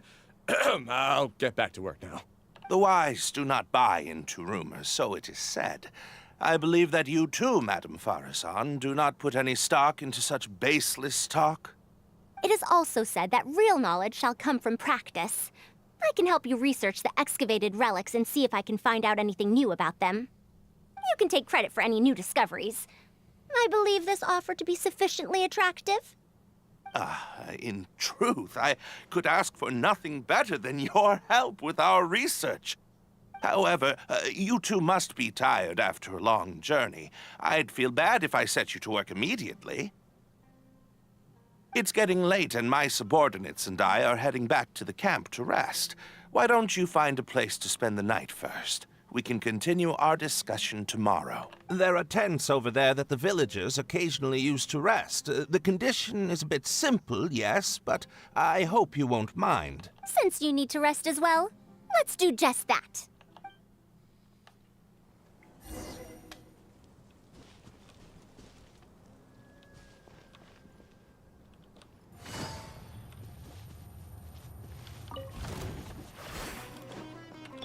Everyone hold hands! Into the shadows.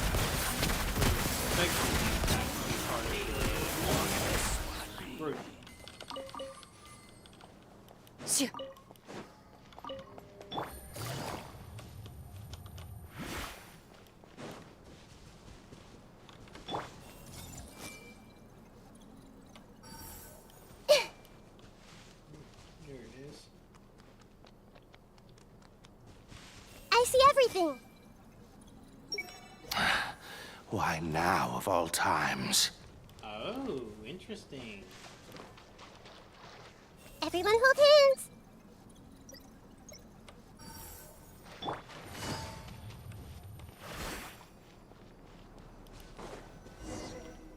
Mind reading is a cheat. This is quite far away. Are they trying to prevent the villagers from eavesdropping on them? This suits us just fine, though. This way, they won't overhear our conversations either. Now, I have my suspicions about this archaeological expedition team and that machine wreckage. I only caught a quick glimpse, and it was from a distance. But based on the condition of the armor and joints, it didn't seem like something that had been lying around for centuries. At most, I'd estimate that it only stopped moving about a dozen years ago. Yes, the timing coincides with the spreading of the legend. Now, assuming that it really is the Ruin Wanderer, how do you suppose it was able to maintain a relatively good condition despite high-intensity operation over the course of several decades? That's right, Technically speaking, the module shouldn't be able to move such a large machine chassis. However, I'm basing my knowledge on the mechanical life forms I've seen before. Well, this was over 100 years ago. It was a machine about the same size as Karkata, actually. It couldn't carry heavy objects or fight, and was only able to help me record some notes. It also helped me deliver letters home. I found it near the desert, which is why I wondered if there might be more restitution modules buried around here. Honestly, people in ancient times might have already solved the problem of providing enough power for all I know. I'll need to research this properly. Had I confronted Raid right there and then, he would have said that he couldn't tell that the machine was special. Then he'd just hand it over to the Academia obediently, and he'd get away scot-free.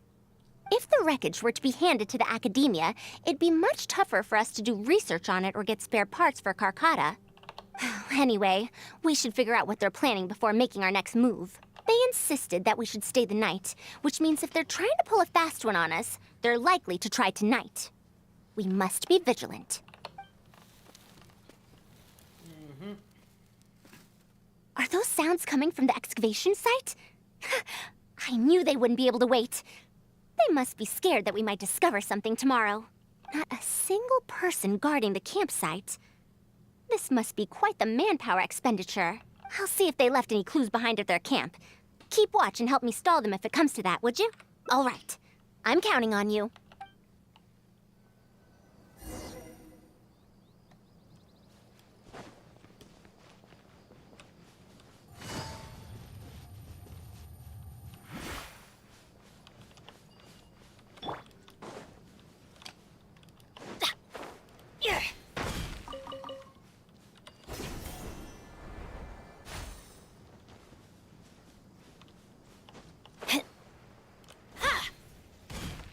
Why isn't the tent here yet? We need to switch it out tonight.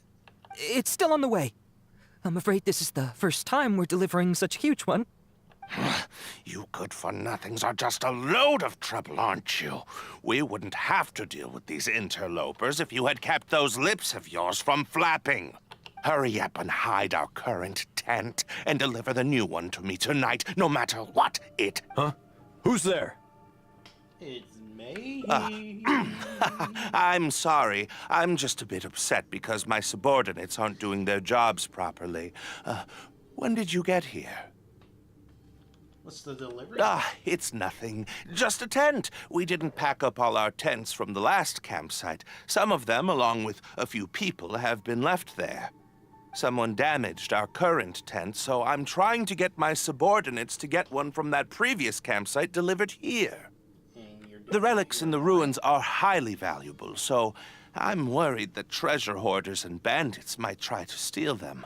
Since the tent isn't here yet and I can't fall asleep, I came here to patrol. Well, these things are antiques after all.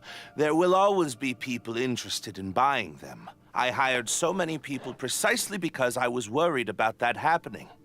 Speaking of which, I'd like to ask, is the Academia really aware that you've traversed through the desert to come here in the middle of the night? Also, where's Faruzan?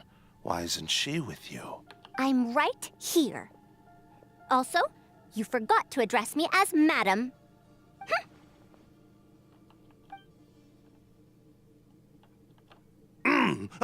Sorry, Madam Faruzan. You were all making so much noise that I couldn't sleep, which is why I got the Traveler to find out what was going on. But for some reason, that one task took forever, so I came to check in on the situation. I'm very sorry for disturbing your rest. I'll tell my subordinates to be quieter on patrol. Good. Come on, Traveler. Let's head back. Yes, we came to check out the situation, didn't we? Well, we've already done that. We should get better rest so that we'll have energy to investigate tomorrow.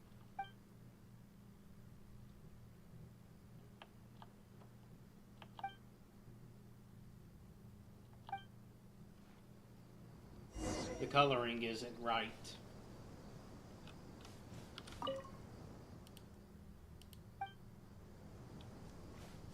At least it may look different in the night, but yeah, the coloring doesn't look right.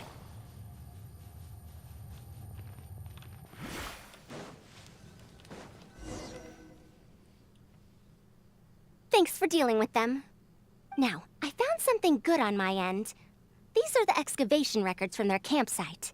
According to them, the ruins have been raided before, with numerous traps and contraptions having already been triggered. I also observed the wreckage up close earlier. The weathering is nowhere near as extensive as on the relics that have been buried for over 100 years. There's no doubt that the wreckage and the ruins don't belong to the same era.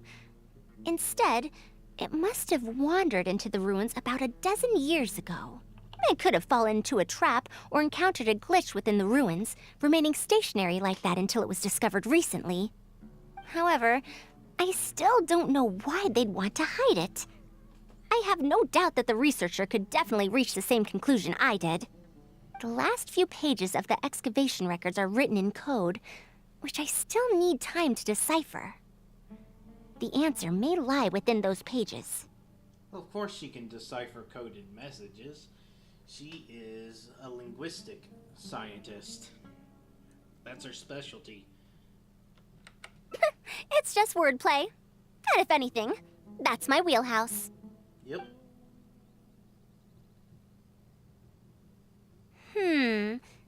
Just a bit more. Ah, I see now. Help! Please help! Why are you running away? Come back! Protect me! What's that sound? Is it the Ruin Wanderer? Reactivated? That's impossible! Is this the work of some kind of hidden mechanism? Never mind, we have to... What? It ignored the Traveler?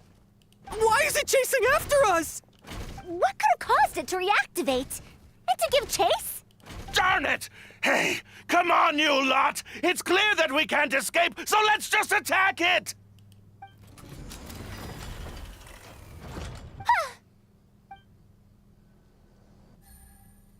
It stopped? Hey, you guys, get up there and tell me what's going on. But what if it suddenly moves? You good-for-nothings. Why is everyone I hired so useless? Move! I'll do it myself. Looks like this thing's parts can't handle the load of functioning anymore after years of disrepair. When it first reactivated, I was wondering if it'd be as amazing as the legends had pegged it to be. I didn't expect it to be so much weaker than it looks. How disappointing. Disappointing, you say? Now, is that because you won't be able to sell it for much?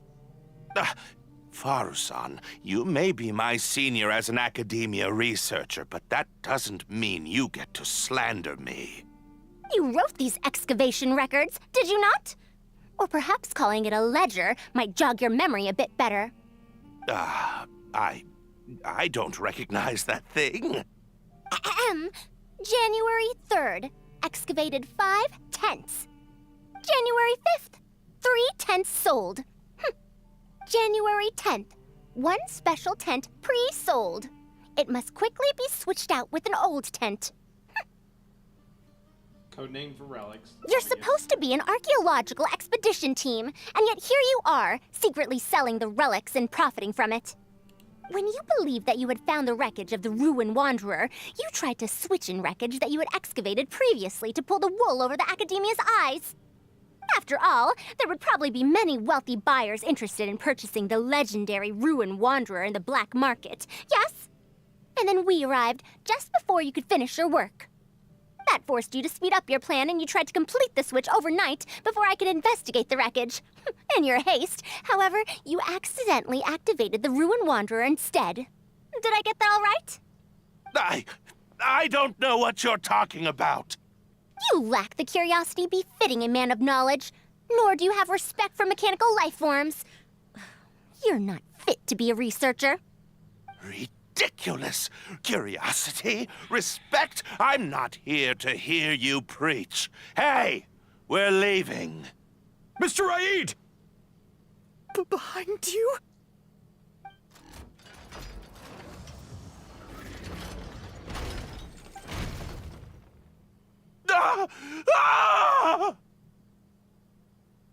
Why is it moving again? Run!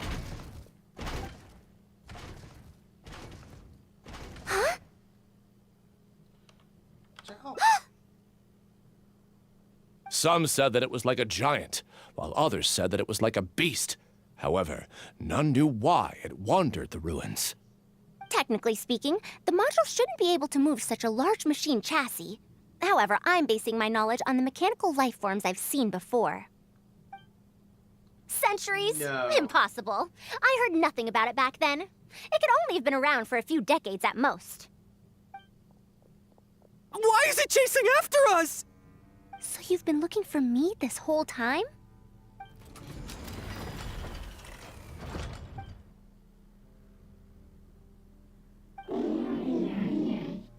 Long time no see, Tamimi.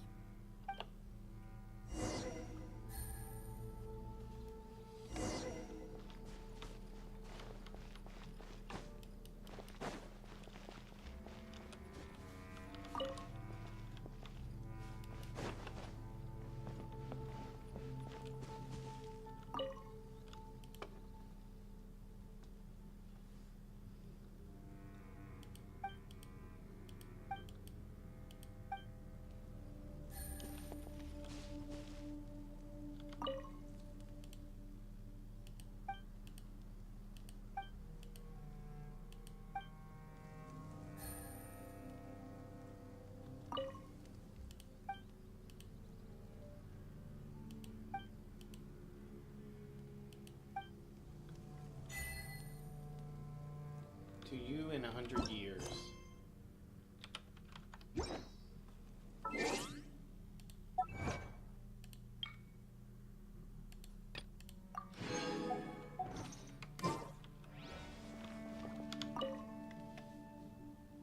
Dear Farazan, I hope you're doing well. It has been over 20 years since you went missing. People from the academia keep telling us to give up and that you're most likely dead.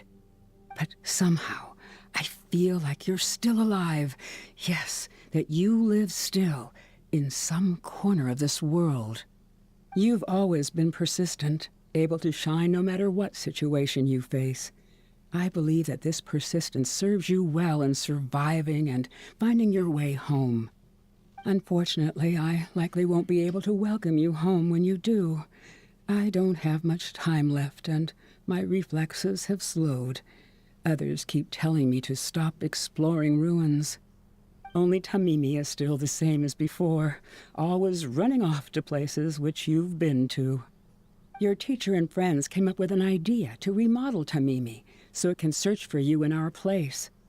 You didn't like coming home back then and would always get Tamimi to send a letter back. Now we're leaving a letter with Tamimi. I wonder if it'll ever be delivered to you. I don't know the answer to that question, but if you ever read this letter, I hope it'll be when you've already found your way home. I regret not being able to say this to you myself, but I'll still feel sincerely happy for you, my dear daughter. Welcome home, Farazan. Look at you, Tamimi. You've changed so much after all these years. Thank you for waiting for me all this time. I've safely received the letters. Your work is done now. You can sleep. Oh.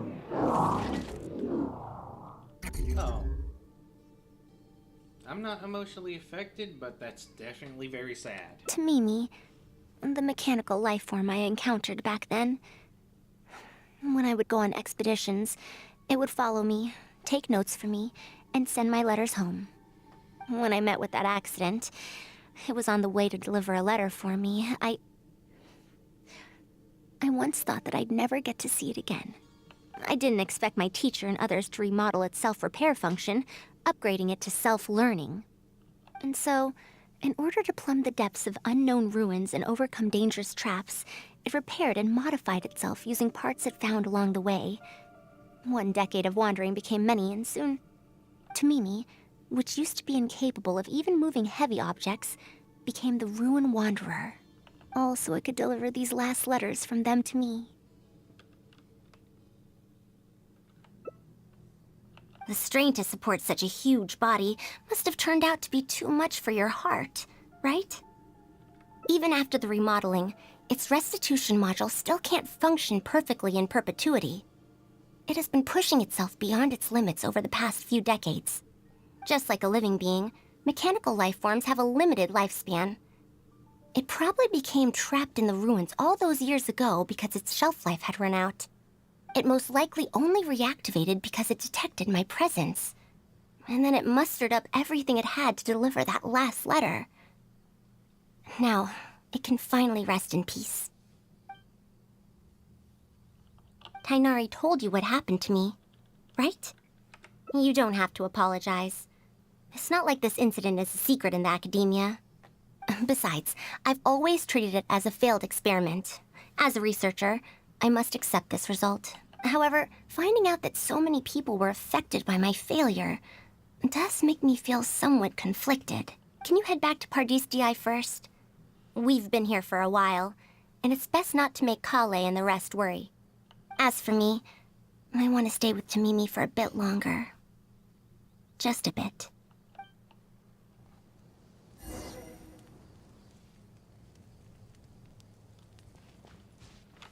Hey!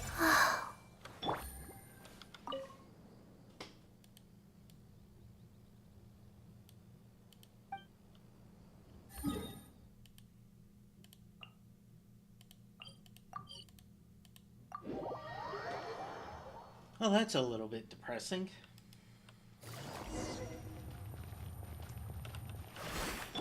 Everyone hold hands! He's tunnel visioning again.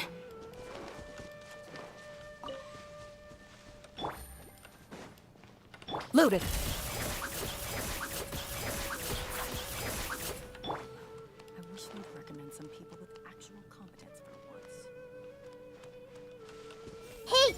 Hope you feel better soon. You're back! Ah, how was your journey through the desert? Wait, where's Madame Farazan?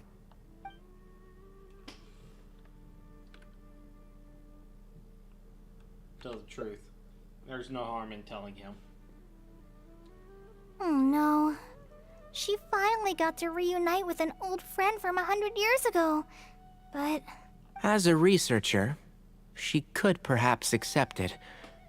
However, as a friend, student, and a daughter, we should give her some time. Let's just wait for her here. And in the future, I hope that we can be here to support her as her new friends.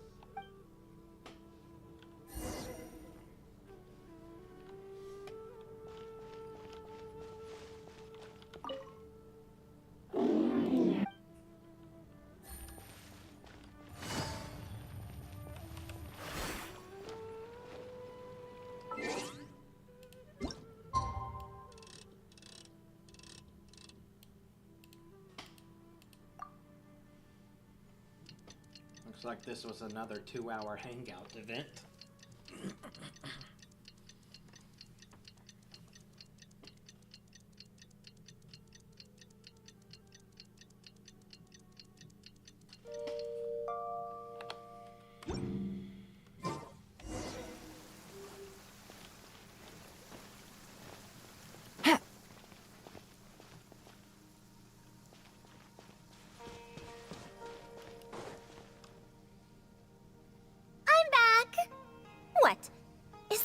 Welcoming party.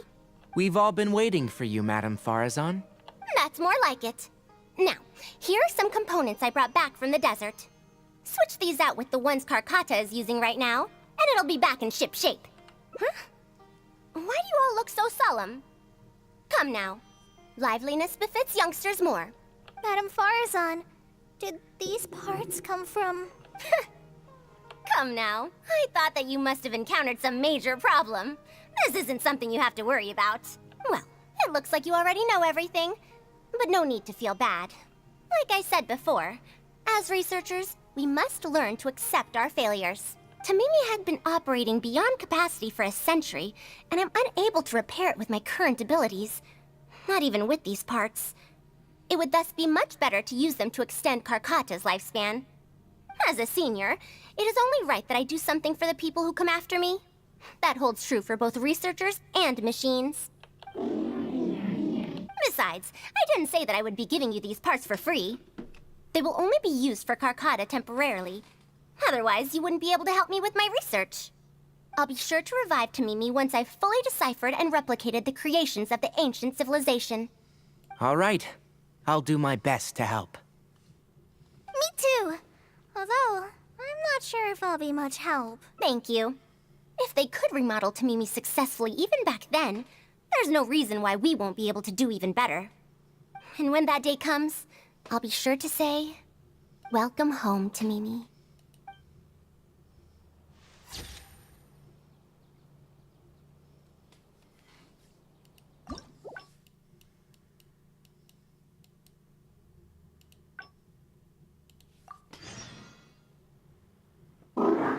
You're back! Yep, figures. So, Madame Farazan has some other things to settle. All right. And to think that Raid was doing all those things on the sly. It's good that you all got out of that situation in one piece.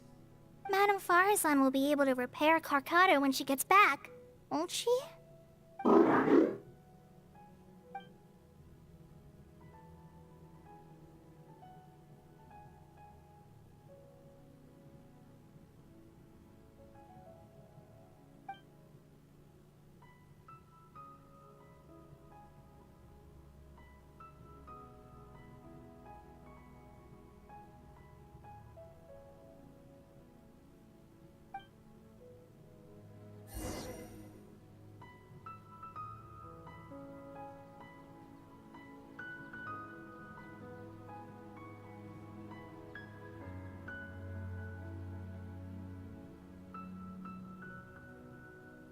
I got a new letter from an informant. Looks like the situation has changed again.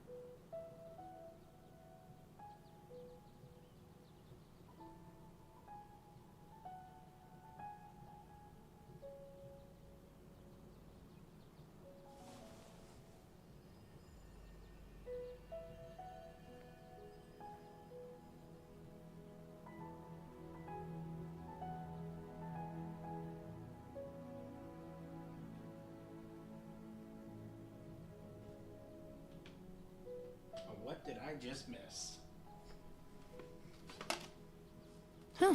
Good roll.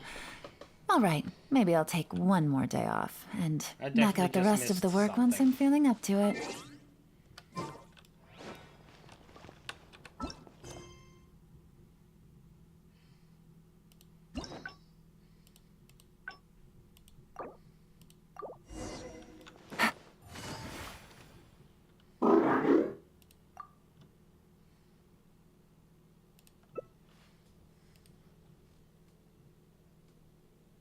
So, Madame Farazan has some other things to settle.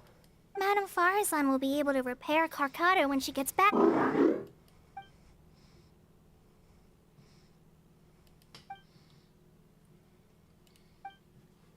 Okay, so that's what I missed.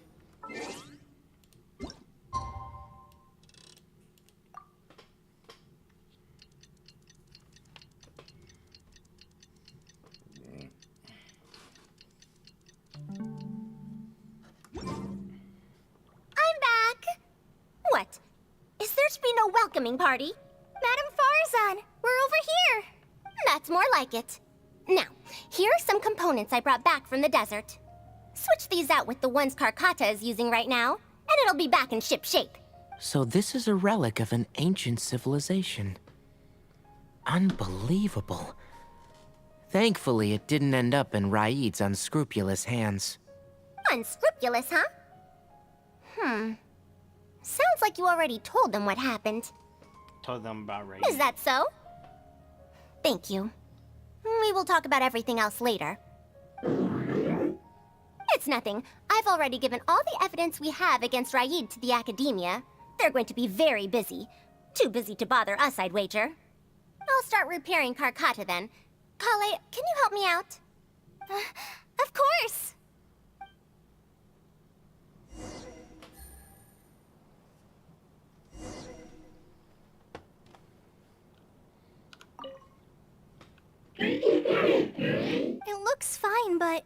so.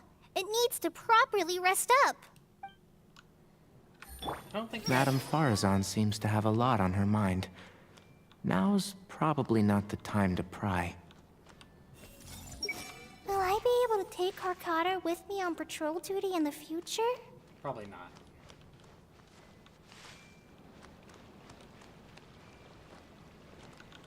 I see everything.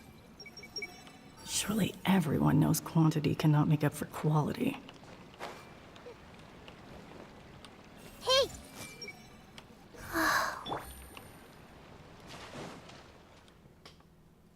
Ah, you're here.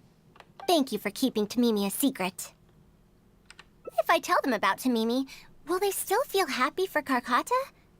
Even if we could convince them to accept the components, they'll probably still feel bad about it. I don't want my past to affect people in the present. That applies to both me and other people. Don't have to do It's it fine. alone. I'm used to this. I once believed that I'd never hear from my old friends and family ever again. Even their faces are getting hazier in my memories.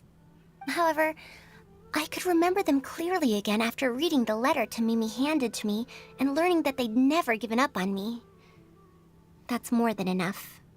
I'd be disappointing them if I let myself fall into a slump because of this. Neither my teacher nor my mother would have wanted to see me like that. Besides, you're lending a listening ear to me now, aren't you? Oh, Pardeus DI looks pretty scenic at night. Will you take a stroll with me?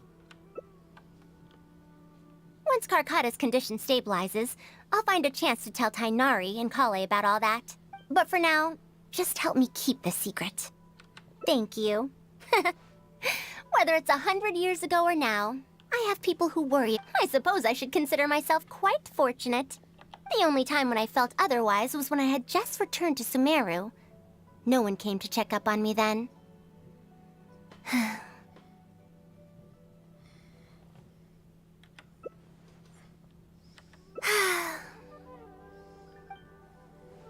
Yeah, I'm home. And that's Faruzan. Man, some of these names are hard for me.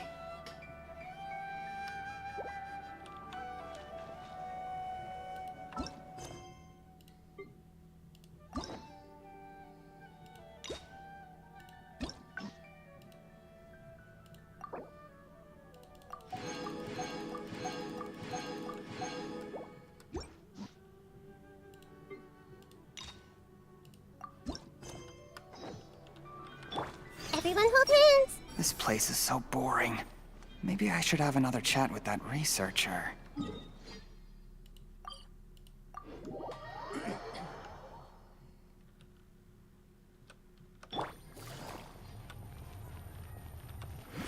Add Astro.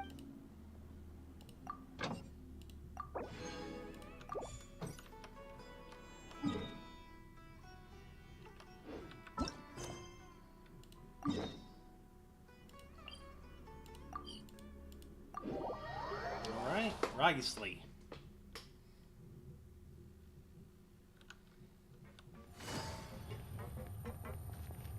The heck is all the... What the heck is this path thing? Into the shadows.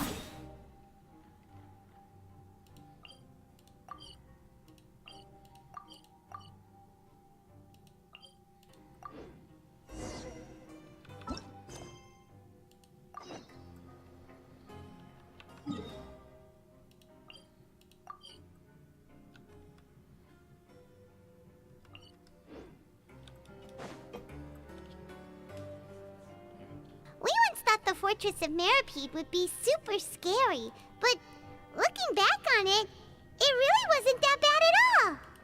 You've got a set schedule, guaranteed food and board, and you can even buy all kinds of stuff with credit coupons. It's really no surprise that many people don't even want to leave.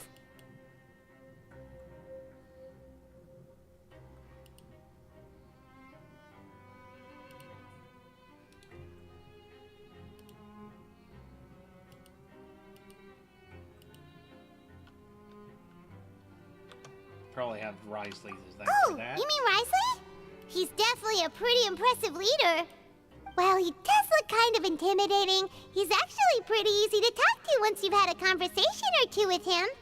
Paimon wonders how he's like with the people here. Do they also get the same guy we do, or is he a lot harsher with the bad guys? Yeah, he must be doing something right to maintain order here, while not making everything feel super oppressive. Excuse me, did I hear someone there? Could you please do me a favor? Huh? Paimon could have sworn... Excuse me, is someone passing by? Could you do me a favor, please?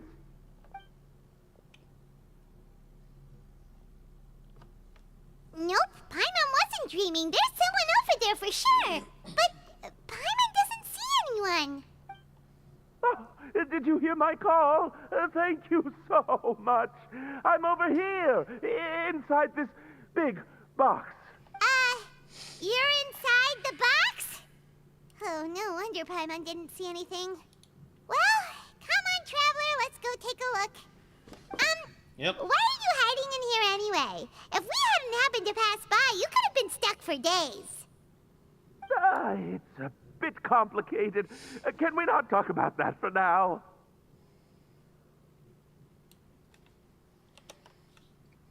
Did someone strip you of your clothes? Whoa, that's terrible. Did someone seriously do that to you?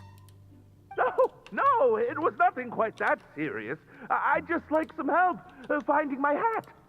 Just your hat? But then, why can't you look for it yourself? Huh. Wait, Paimon gets it! Something must have happened to your hair! So the bald, shaved hair, well, eyebrows. No need to spell it out. Sorry. So that's what happened. Paimon gets it now. No wonder why you had to hide inside the box. You just need your hat, right? We'll get it back to you right away. What kind of hat was it? I think you may have misunderstood me, but never mind. Please just help me find my hat. It's a soft and brown hat with a bit of a brim. Nothing fancy. I think I probably lost it near the entrance elevator. It was getting a bit hot, so I took it off and had a quick nap. But when I came to, it was gone. It's really important to me, so your help would mean the world. I'll wait here for your return. Don't worry, we'll be back in no time. Why would this involve Wriothesley?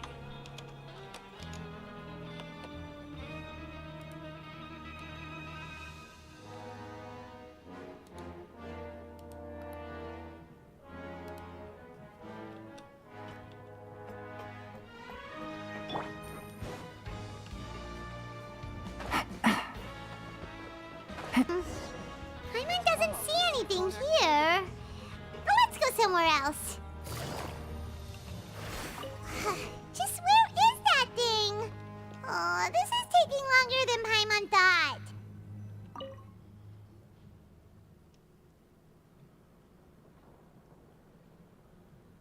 Nothing in the water either.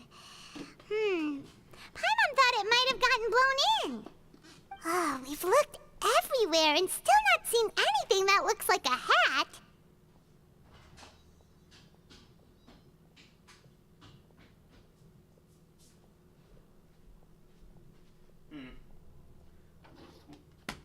We can just buy him a hat.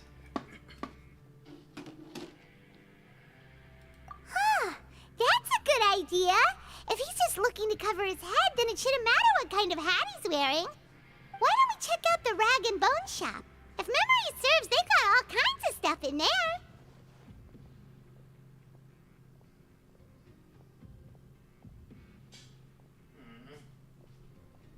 Come on, run the cutscene a bit longer.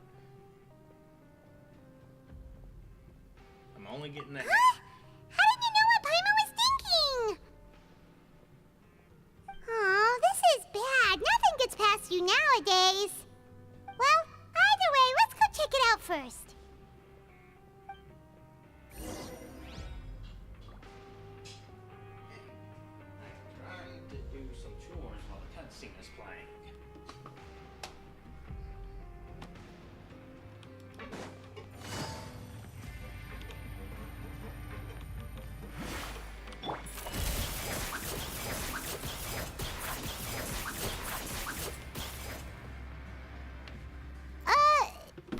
doesn't remember you being the boss.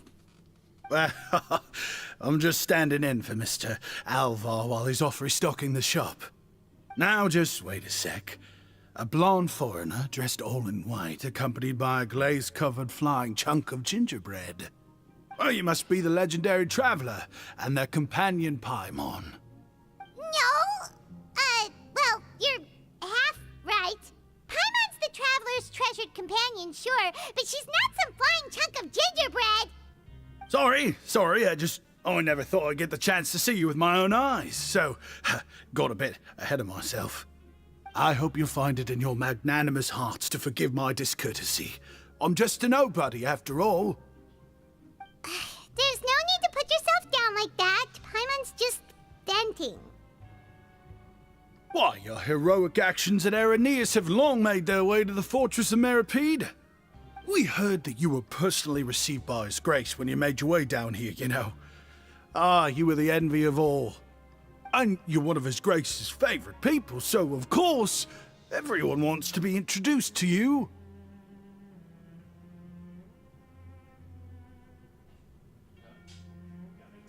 Put something in.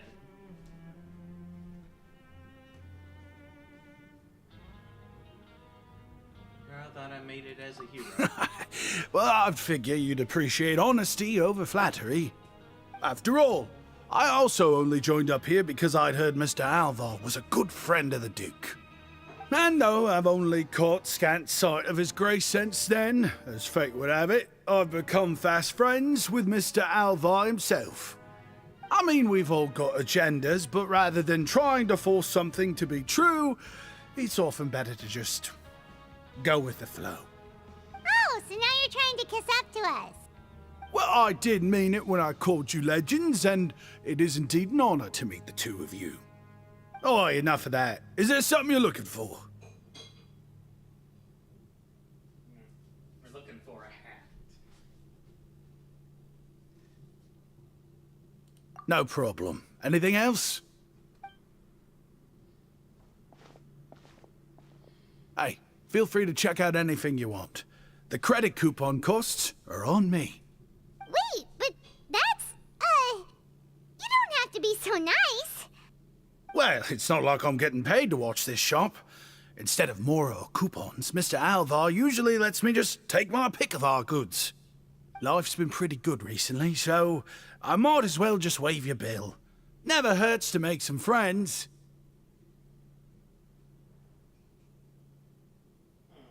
Interesting.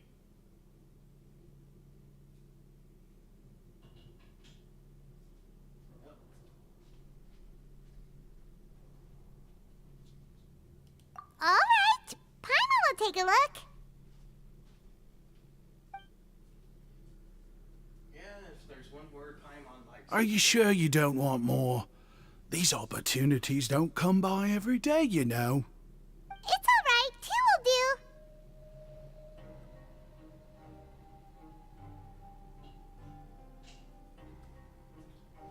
Almost done. Yeah, that is rare for her. It just doesn't feel the same if the owner's offering everything to you for free. But anyway, we don't need to get into that right now. We can discuss Paimonology later. That poor guy must still be waiting for us. Thank you so much. We'll be off then. No problem, and thank you for your patronage. I'd appreciate it if you could put in a nice word for our establishment the next time you speak to His Grace. That's a real sneaky way of getting good reviews. We've been gone a while. Paimon hopes that guy in the box hasn't passed out from lack of air.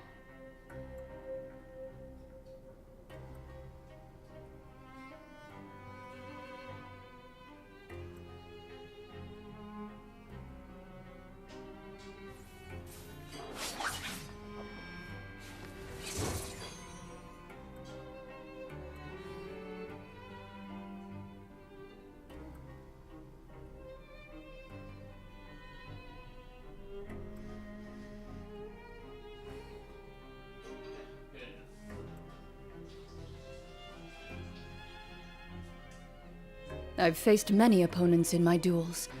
Most of them I defeated. The rest surrendered. No, I have never lost a duel.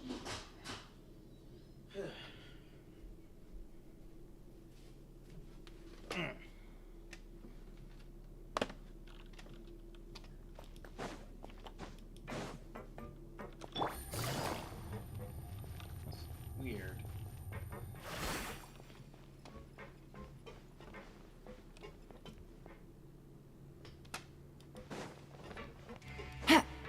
Loaded. I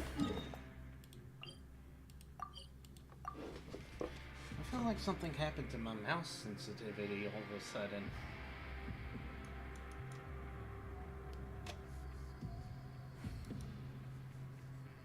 I want to go on a vacation with Galvana. Oh, there's a sensitivity button on my mouse that I never noticed.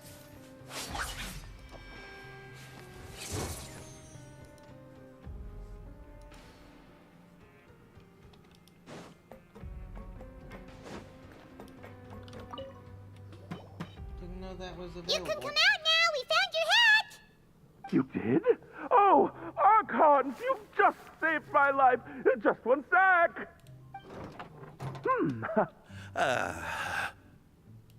Wait! So, you're not actually bald? You've got such a full head of hair, too! I mean, I told you that there had been a misunderstanding. This has nothing to do with my hair.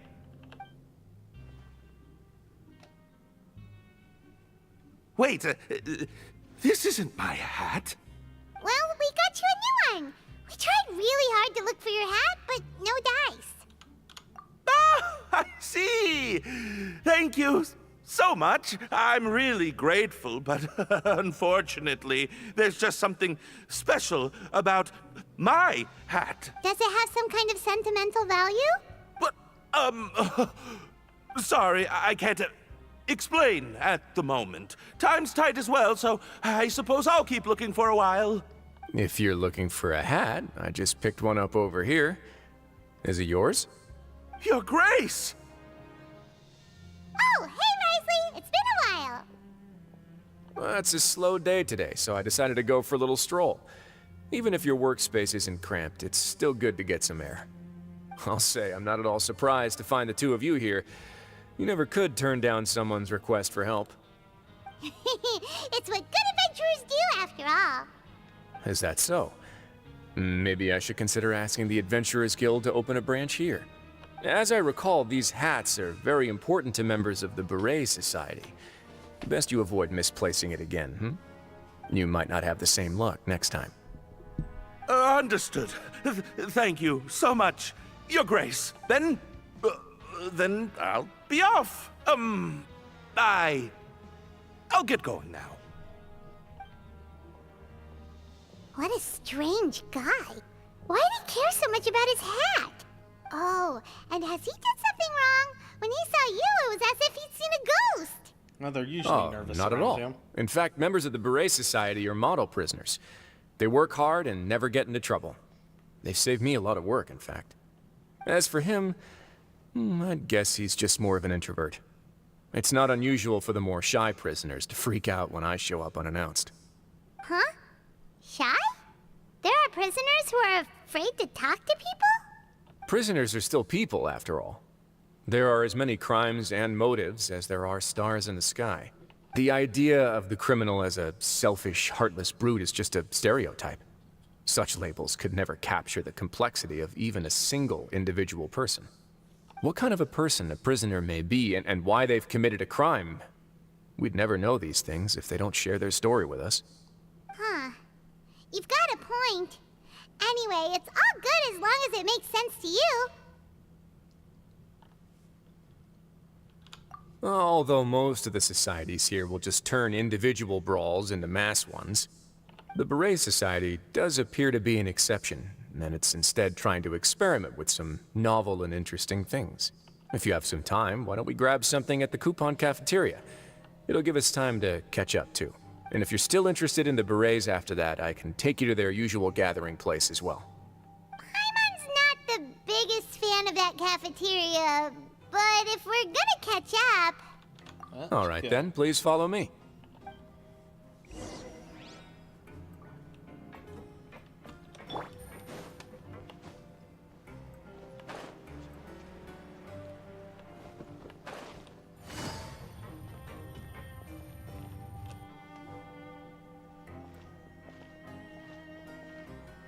Welcome, Your Grace, and the Traveler. Would you like 3 orders of today's welfare meal?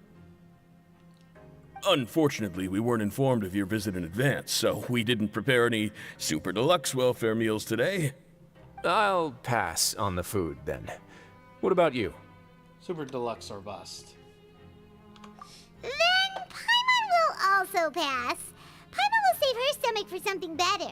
What a pity. It would seem that none of us can properly appreciate your skills, Walsey. Then I must beg Your Grace to find me some more ingredients, so I can come up with some more welfare meal recipes. If you're not in the mood to eat, I can get you some drinks. We just got some great shipments in from above. Yes, please? Huh. Paimon didn't know you could get non-welfare stuff at this place. It's not for everyone. Think of it as a special treat for VIPs. Oh, now that's what Paimon likes to hear. In that case, 2 bottles of the drink for Paimon, please. 2 bottles coming right up.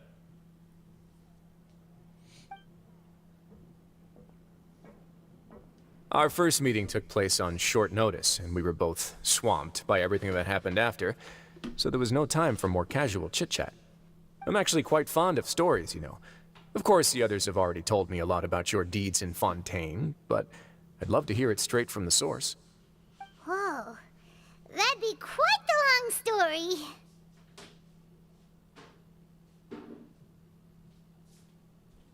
Want to go to the bathroom.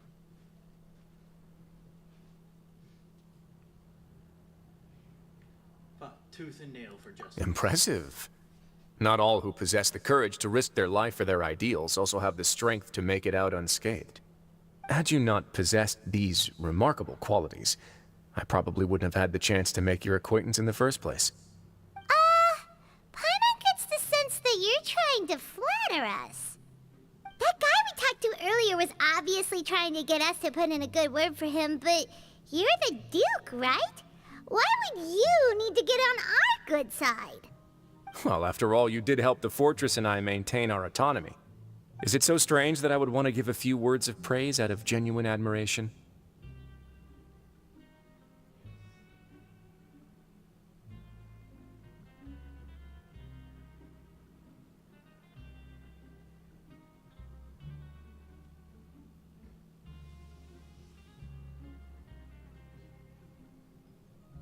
Yes, that is actually quite strange.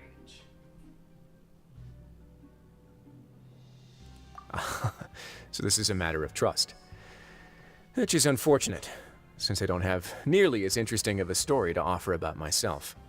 I was convicted and sent here at an early age. I only became the top dog after spending a long time figuring out its inner workings. Power and control come in many forms, some fair and ethical, others less so. And since we're all sinners here, the victor calls the shots, no matter how they manage to get to the top. So, what do you think? Didn't put you much more at ease, now did it? Kinda. You're really different from most of the people we've met so far. I'm perfectly aware of that too, but even so, that doesn't make me think any less of you.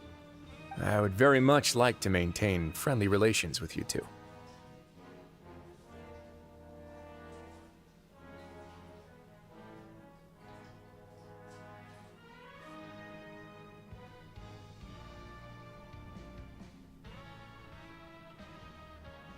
Thank you for your generosity. Your Grace, after following your instructions, we were able to find a box of undeclared contraband in the latest shipment of cargo. They were extremely well hidden, and we've confirmed that the senders have been using this method to smuggle goods for a while. We're trying to trace the goods to their source. Got it. Leave the box here and contact me immediately if you make any progress. You're dismissed. Yes, Your Grace.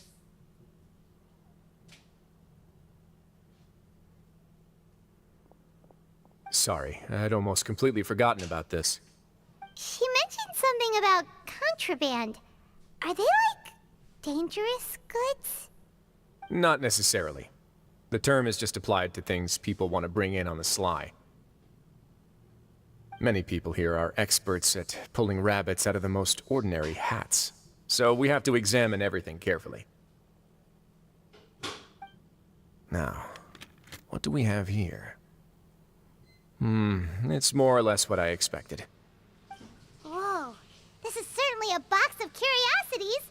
Mora, snacks, yarn, balls, ropes, mechanical parts, and even a gem! Wait, if you've confiscated this entire box, then does that mean all of this belongs to you now? Yep. We can't just send them back up now, can we? What? But that's just insane profit! Traveler, why don't you become a duke as well?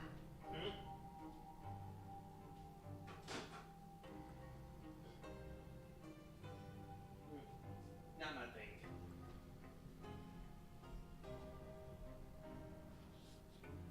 What about you? Paimon will be your vault keeper! Jokes aside, I didn't know you'd be so interested in this box. How about this then? You can pick anything you want from it. Consider it a gift from me. Really? You'll let Paimon pick anything? No take-backs. Paimon will have you know that she's got a real good eye for treasure. I never joke about things like this. Alright, Paimon's gonna have a look.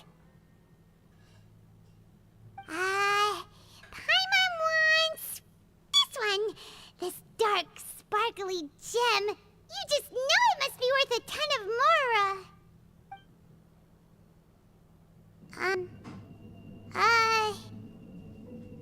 Actually, never mind. Paimon doesn't want this gem anymore. Can Paimon pick something else instead?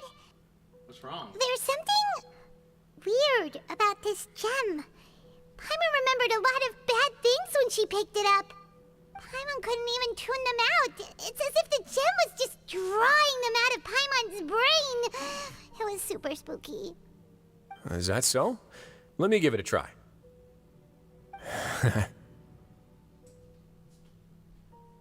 Paimon's right. I too experienced some unpleasant flashbacks.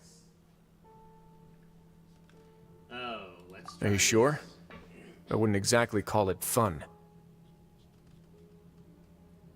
Fair enough. Go ahead. I don't think it'll have a permanent effect.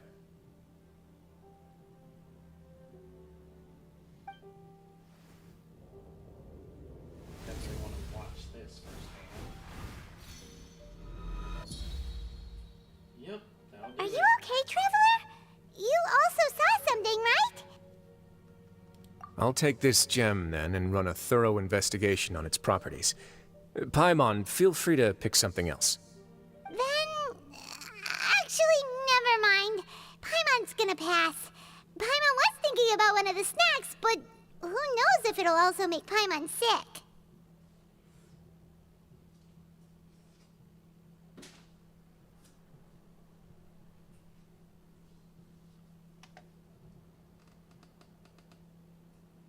You do have a point. In that case, we should destroy the entire box and all of its contents. Seems like we're almost done with our drinks, too. Let's go check out the Society's gathering place, then. I can introduce you, and we can also continue our conversation while we're at it. Wait, are you this free every day or something? Just noticed? I wasn't exactly busy the first time we met, either.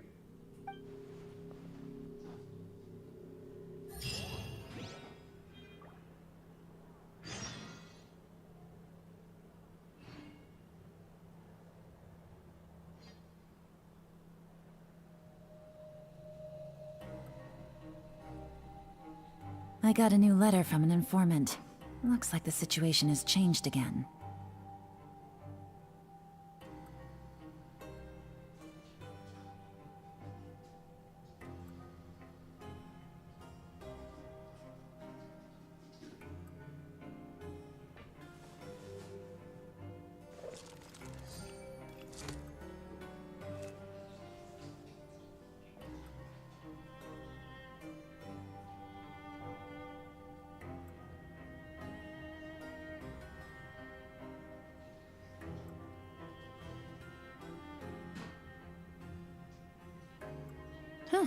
Good roll. All right, maybe I'll take one more day off and knock out the rest of the work once I'm feeling up to it. Alright, so the quest is focused on some kind of weird smuggling.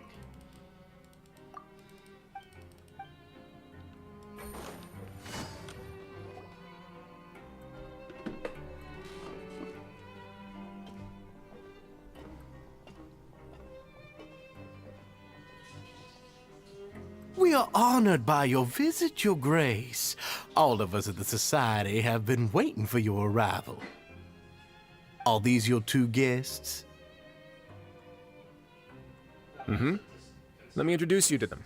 Traveler, this is Dugier, the head of the Beret Society. This is their gathering place. Members can find all sorts of drinks and snacks here, as well as a large variety of books and other resources. Every once in a while, the Society will also host activities and seminars, which are always well attended. You flatter me, Your Grace. All we did was set up an organization in the same way as you would in the world above. It's so easy to feel lonely and helpless when you arrive here for the first time. I remember that feeling all too well. None of us knew anything about this place then, after all. But that's when the thought came to me. If we could help everyone turn over a new leaf, they would no longer have to lead such gloomy existences.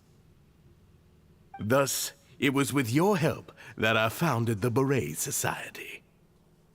Oh, so you were also involved with this, Wriothesley? My part in this was minimal. All I did was follow procedure and rubber stamp the application. I'm sure you have a very good sense of what this place is about by now. As you know, not everyone takes their sentence seriously. For some, this is just another place where they can eat, breathe, and sleep. But the Society is a great place for those who wish to turn things around. Exactly right. Here, we keep an eye on each other and remind each other of our goals. Everyone can focus on rehabilitating our mental states and even make many new friends. Our operations are entirely funded by members' donated goods and credit coupons. Same for the things you can see here. Who knew you could find such a place in the Fortress of Mirapede? Oh, right, and what's the deal with the hats? There's nothing deep about it. I just felt like we needed some kind of visible identifier. If our members felt joy and pride from being a part of this group, then the hats would become a point of pride for them as well. And when we're together, we will feel a sense of community from seeing everyone's hats. Optimism, community, hard work, and a desire for a new life. I hope this hat will show everyone everything we have been working towards. In other words, that hat has come to represent something like a model citizen, which also helps them recruit new members. Once again, you are exactly right, Your Grace. That's a part of our goal as well. Let's take a little old seat over here. There's no need for us to stand. I'll ask the members to get us some drinks. Please wait here just one moment. Feel free to look around too if you want to learn more about us.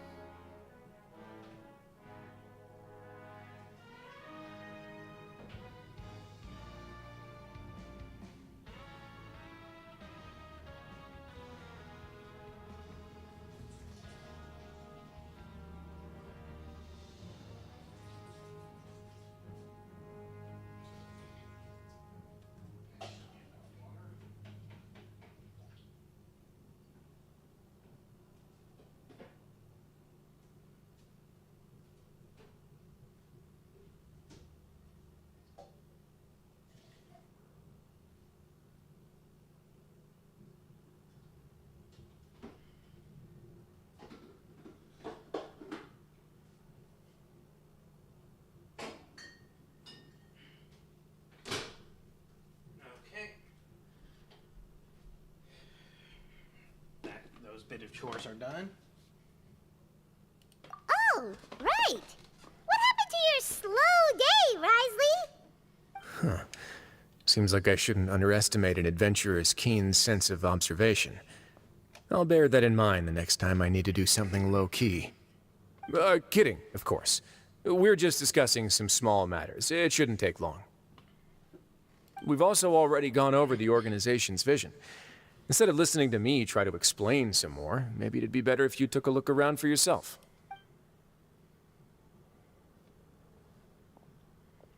Why does Paimon feel like he didn't answer the question at all? Well, we're already here, aren't we? Yeah, they're supposed to be like the model prisoners, right? So this is what their spot looks like.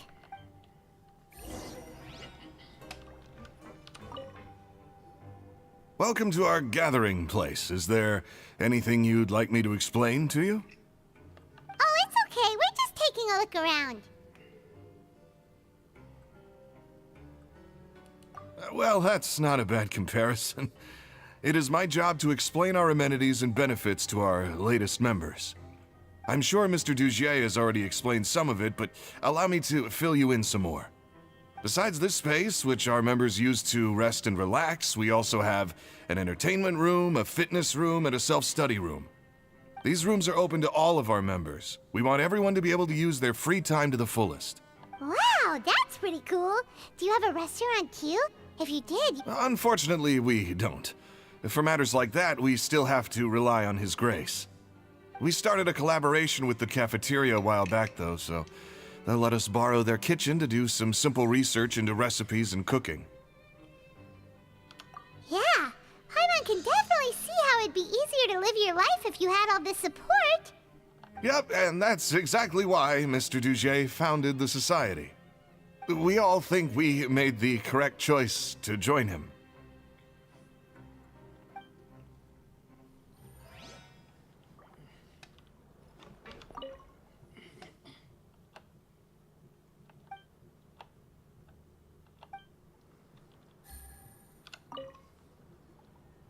Hey, what are you doing over here? Oh, hello. You are guests of the Duke, are you not? I'm organizing the bookshelves. Want to take a look? We've got some classics, as well as a few books that the members published themselves. Yeah, most of them are writing diaries or autobiographies on their time in the organization. Some quit drinking. Some learned to tailor. Some became real good at calligraphy. And even I've learned to use a camera. We find it kind of funny. You see, had we managed to stay above ground, none of us would have ever had the time to learn any of those skills. Ah, it's because you all have a lot more free time now. Not only that, but we've also now got the mental space to think about taking on new things. Before we came here, we were constantly exhausted just trying to live. With how the Duke and Mr. Dugier have organized our lives down here, though, all we need to do is think about the things that we want to do. You never know what you may be good at until you give it a try. And while you're here, no matter what you do, you won't get judged for it. After all, there's no need to conform to societal expectations when you're already in jail. So this is something like a safe space. Yeah, that's exactly right. After all, not everyone is good at fighting, or have the physical strength to do hard labor. The society is exactly what some of us need. And that's it. I just finished organizing this shelf as well, so feel free to check it out if you want. Just remember to put the books back after you're done. Don't worry, we will.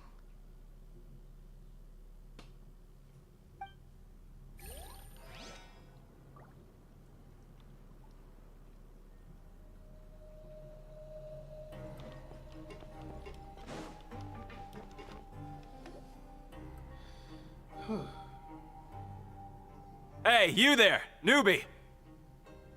Hello? Are you talking to Paimon? Yep, I'm talking to you. Now, why don't you follow my lead and take a deep breath before letting everything out like this? Ha! A little bit energetic.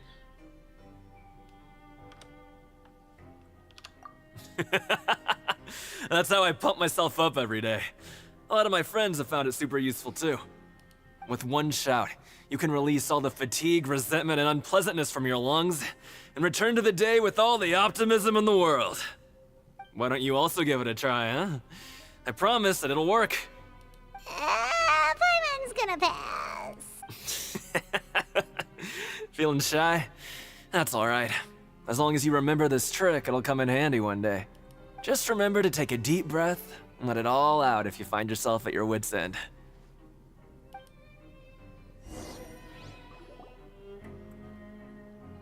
Alright, we've talked to everybody.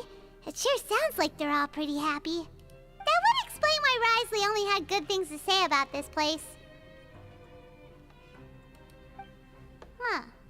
It looks like they're starting to wrap up their conversation as well. Let's go over to them. Of course, Your Grace. I will attend to those matters right away. Okay, then I don't have anything else to add. Oh, you're back. What did you think about this place? Now, note that your opinion will also affect my review of Dugier and the society as a whole. Wait, I didn't know they were also a part of the evaluation process. It's all right with me, though.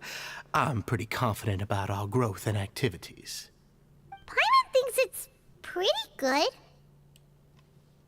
Don't think anyone expected you to get a society going here of all places.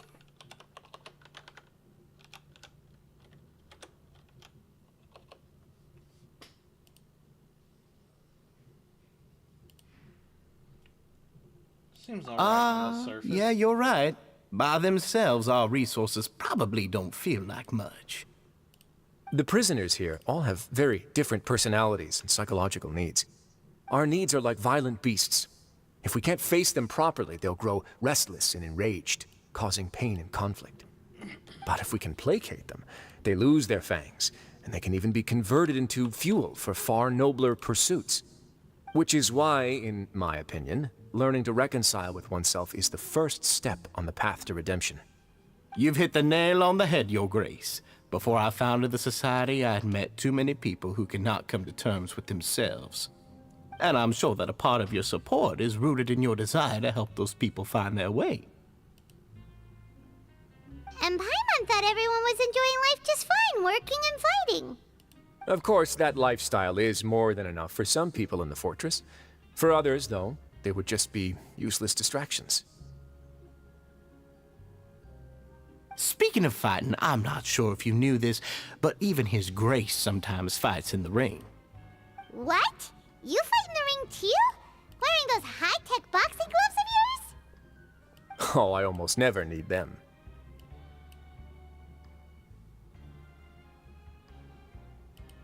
What did they say last time? What? You fight in the ring too? Wearing those... Almost never? Oh, there's the suspicious guy. Hey, isn't that the guy who lost his hat? Did you come here to relax too?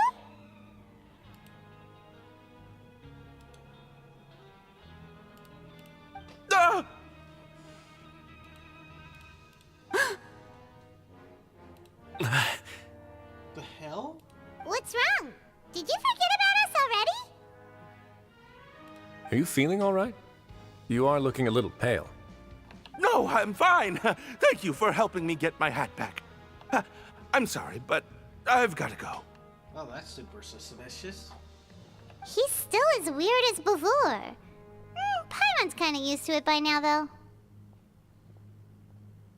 Dugier, do you know what's up with him? I'm also not too sure about that. As far as I recall, he's always been a little strange, but I'll check up on him later.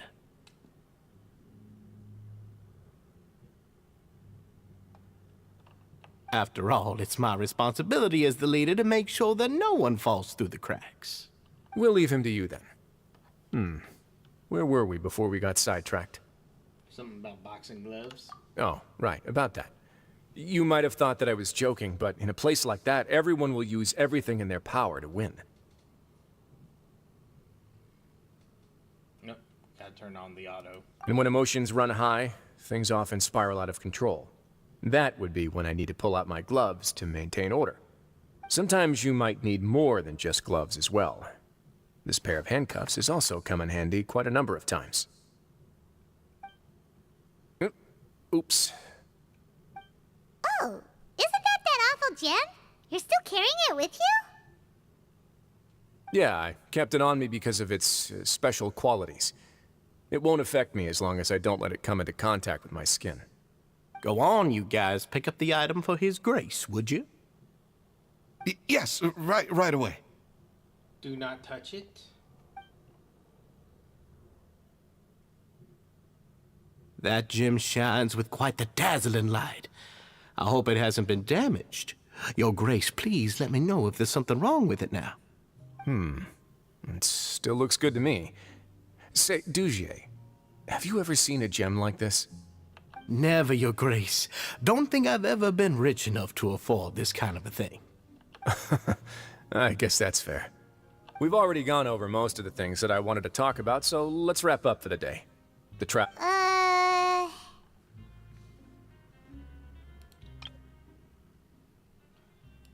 also has other... Got it, Your Grace. Take care, everyone. I'll take you to the exit.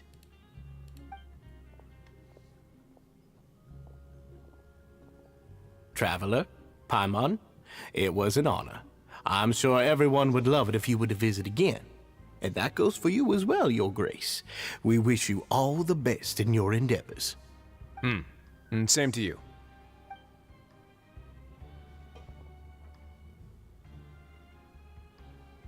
Paimon doesn't think we made any plans for the rest of the day. Why did you lie to him?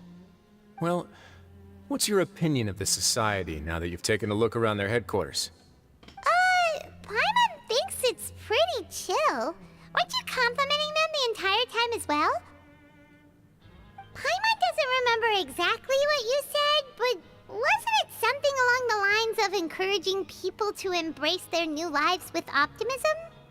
There's only one potential problem. If the Society does too good a job managing and rehabilitating its members, you may be soon out of a job. That is certainly a possibility. But at this point in time, they're still reducing my workload by managing and rehabilitating prisoners in my stead. I wanted to see just how much they've managed to accomplish, and also get a sense of Dugier's plans for the future. I arranged for a meeting out of curiosity, but then I noticed some faint hints of dissonance. Dissonance? I'm sure the Traveler has sensed it too. Yep. As expected, you also picked up on it. The whole truth is a bit complicated, so I'll explain everything to you later. I can tell you right now, though, that this was an unexpected turn of events. I had hoped to take care of it in secret, but now a confrontation may no longer be avoidable. It's hard to predict what might happen next. You've completely lost Paimon. Why don't you take this opportunity to check back on the gathering place? Just tell them you left something of yours there by accident.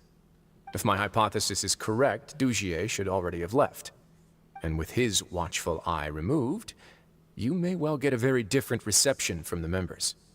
Can't you just tell us exactly what to expect? I'm just following the most popular playbook in Fontaine. Investigate, obtain evidence, and then use the truth to render judgment. It's been so long since I got to watch a performance at Opera Epiclese that I've even begun to miss it. Alright, let's give this a go. I'll explain everything to you later, but right now we need to seize this opportunity. Find out what you can from them now while they're all in one place. We might not get another chance like this anytime soon. Potential usurpers? Take it easy. Then what are you gonna do? Good question. What should I do? Maybe I'll drop by the ring and sign myself up for a fight. Wait, so you're really just gonna make us work while you slack off? It's not work he can do too easily since people get nervous around him.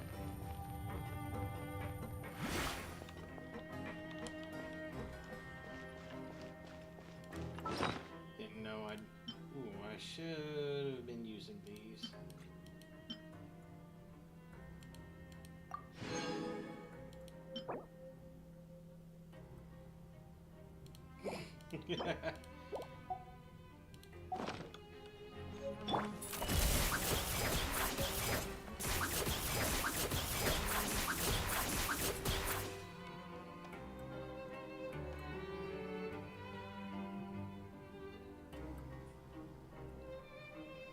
Huh. It's just as Risley said. Seems like Dugier is no longer here. You said you felt there was something off about this place, right? So let's see if we can feel something out. Paimon will do her best to help. Strike up a conversation.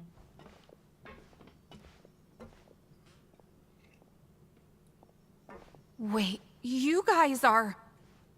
We're really sorry. We just realized that we lost something, and we figured we might have left it here by accident. We'll be on our way as soon as we find it. Oh, The acting okay. Skills. Glass bottle.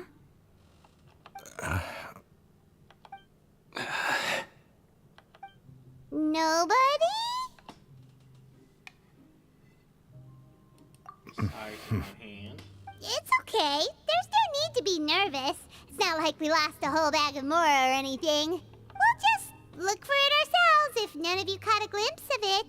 We're not gonna tell Wriothesley anything, don't worry. I'll go find Mr. Dugier. No need. We're just looking for something. Why does he have to know? Wow. We can look around for it, yeah?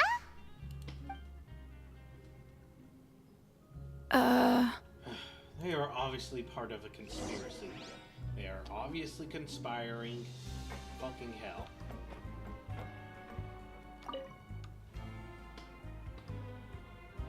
Are you still organizing the bookshelves? Yeah, and... I'm sorry. But you can't check out the books right now. We weren't thinking about that to begin with, but weren't you super friendly just a moment ago? Sorry.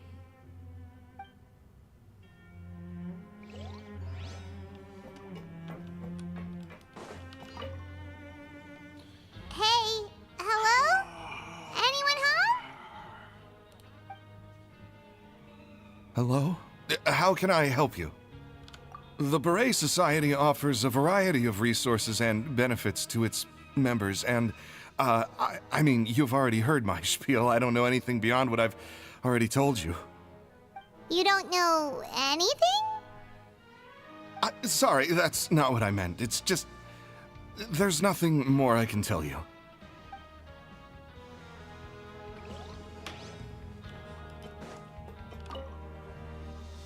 Hey, big guy. What do you want? Isn't this how you greeted us earlier? Take a deep breath and let it all out. Oh, yeah, that's right. You sure are a fast learner. I ate something earlier, so I'm falling into a bit of a food coma, and, I mean, not everyone can be super upbeat all the time, right? You're looking for something, you said? I didn't see it, but, it should be somewhere nearby. Okay, Paimon sees what you meant now. Seems like they really don't want to talk to us, so let's just head back.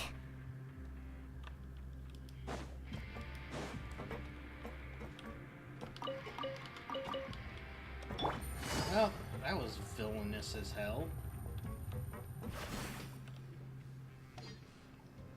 Oh, you're back.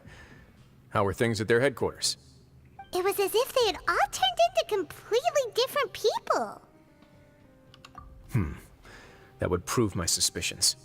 The dissonance I mentioned earlier was precisely that fleeting moment of fear behind the cheerful facade. Right. He was acting super scared too when we saw him at the gathering place. Actually, hasn't he just been acting super paranoid since we first met? And that's precisely why I took his hat. Oh, so the one who started it all was... So that's why he's a part It of was it. you all along! It's because I wanted to figure out what's really going on. I don't believe any of Dugier's talk about unstable mental states. Not too long. Dugier made very elaborate preparations for my visit. But I don't know. It almost feels like the performance was too elaborate. Okay, but if you think something's wrong, why don't you just take the whole society into custody? Aren't you the Duke? You can do whatever you want in this place. Well, maybe you're actually a better fit for the position than I am. Just give me the word and I'll hand you the cuffs. In all seriousness, however, cuffs and the like should be used sparingly. They're mostly for show. Everything I do is on display. The way people see me act determines the kind of world I can create down here. And I've always striven to appear fair and reasonable to the people. sounds a bit deep. Paimon's not sure she got all of it. Duke's values will be emulated. Yeah, you've hit the nail on the head. I have to lead by example if I want to maintain expectations of justice and order. And that's why, even though Dugier had already let a few things slip, I didn't want to turn on him without irrefutable evidence. Alright, so you're saying Dugier has figured out some way to control the members of his society. And even though the members are acting all optimistic and motivated, it's all just a show. Feels like we're missing something. Indeed. He certainly seems to be using some coercive methods to turn his members into the most upbeat and motivated group of people you've ever seen. And that won't turn out well in the long run. I have some faith, though, that some of the members understood the hint I gave during our visit. The line has been set, and it's quite likely that a fish will bite. Fish? Bite? Let's give them some time. My guards will need it to finish their investigation, too. You can find me in my office when the time comes. Hey! Don't just leave before you've explained everything to Paimon! Hey!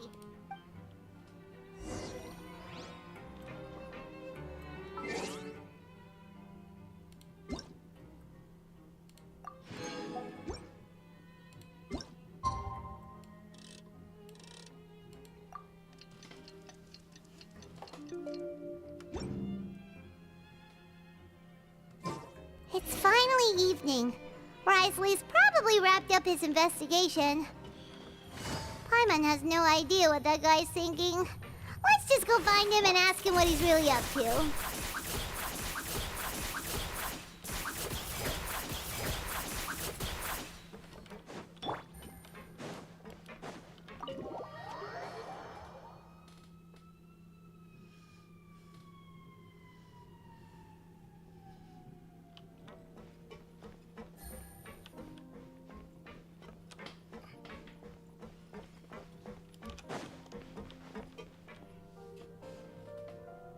Oh, here you are.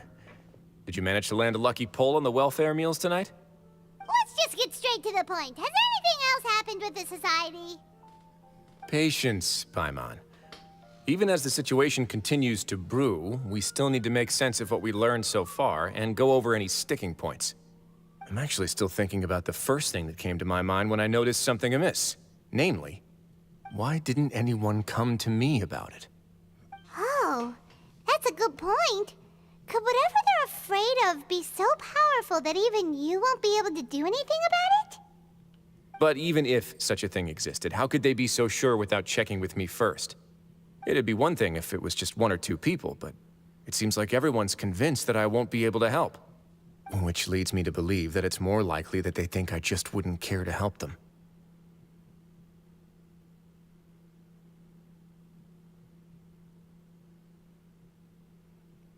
Yes, something like that. Dugier must have told them something to make them think I won't take their side. So it became imperative for me to refute that and prove my true stance.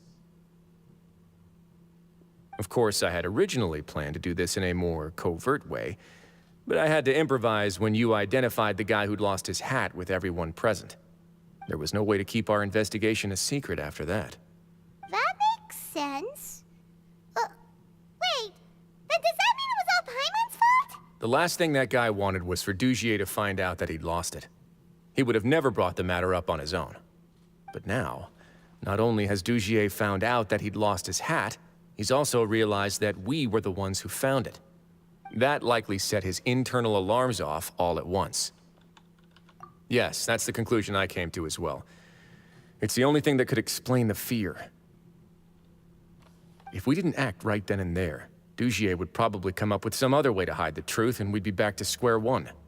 So after giving the matter some thought, I tossed that black gem onto the ground. I must say, I was pretty satisfied with the results. Ah, so you did that on purpose? Yes, that's right. Of course, that box was discovered as part of our investigation of the Society from the very beginning. I had no way to know if any of the members had actually seen the gem before, but since I had to do something, I decided to gamble. Right. And I said back there that I had no idea what the gem represented. That should have been enough to let people know that it's still early days for my investigation. And since I was traveling with you, heroes who have never turned a blind eye to evil and injustice, they would also understand that we're here to help, rather than to tolerate or uphold the status quo. You used us as a part of your plan, too! My apologies. There was no time and quite a lot to explain, so I figured it might be easier to just let you see a few things for yourselves. But I can assure you that I've now told you everything there is to know. Of course, you're under no obligation, but I would really appreciate it if you could continue to lend me your support and help me figure out the true secret behind the society. Would you be willing to lend me your support? But Paimon's still mad at you! You have my thanks. Now, there are still 2 outstanding matters in our investigation. The first is the secret of the hats. I've examined one before. There was nothing suspicious about the item itself. The other is the true purpose of the Black Gem. We haven't been able to get anything out of anyone with actual knowledge of it. It's my hope that a brave fish will take my bait and venture outside of their dark and murky pool. And now I have finally realized the relationship between hyperpolar narcissist and, or maybe just negative polarity narcissist. Gonna have to workshop that a bit more. The relationship to undersea and underground bases, which means that's also the archetype of Rapture from the BioShock series.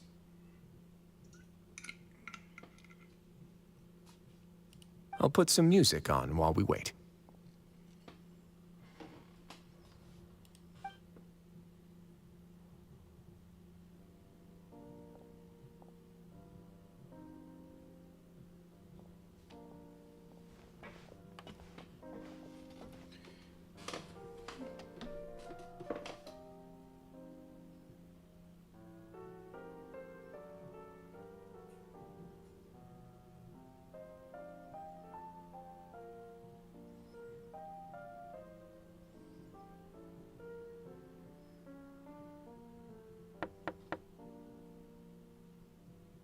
Excuse me, Your Grace, but may I come in? I'm afraid that someone's been following me. Otto? Please, do.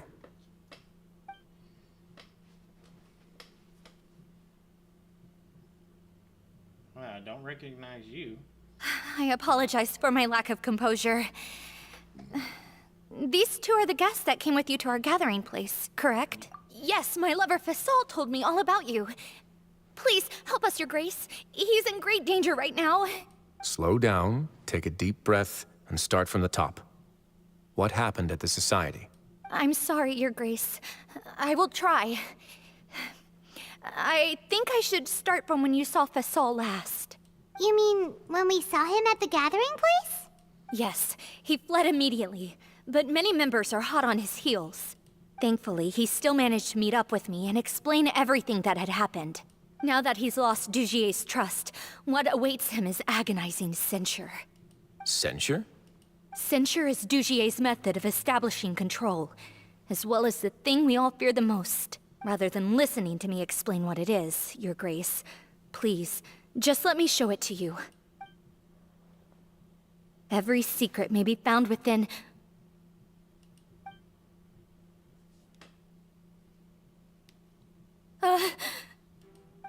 Here you are. I was wondering where you had run off to in such a hurry. Please excuse us, Your Grace. It was never our intention to disturb you like this. You see, Avisa's mental state has been rather unstable ever since she arrived at the fortress. She rambles often, has hallucinations. It may be best to dismiss her babbling as random gibberish. I don't recall hearing a knock or giving permission for you to come in. Oh, my apologies. I merely did not wish for Your Grace to be alarmed.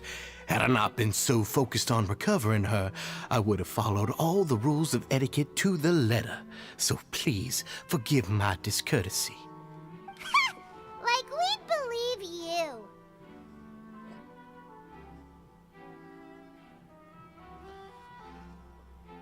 got some nerve. Please, there's no need to be upset. It's only natural to want to side with the poor sick girl, but I know His Grace to be a reasonable man. Well then, what if the reasonable man wants to hear the lunatic out? That would be perfectly fine with me. Oh, and just so you know, we've also found the missing Mr. Fasal. I had no idea why he was so upset about losing his hat, really. Thankfully, he has already returned to his senses. We've brought him back to our place, so there's no need to worry. I'm sorry, Your Grace. I don't have anything more to say. This is what you're afraid of, correct? You can tell me everything. I'll do all I can for you. I've never seen that thing in my life.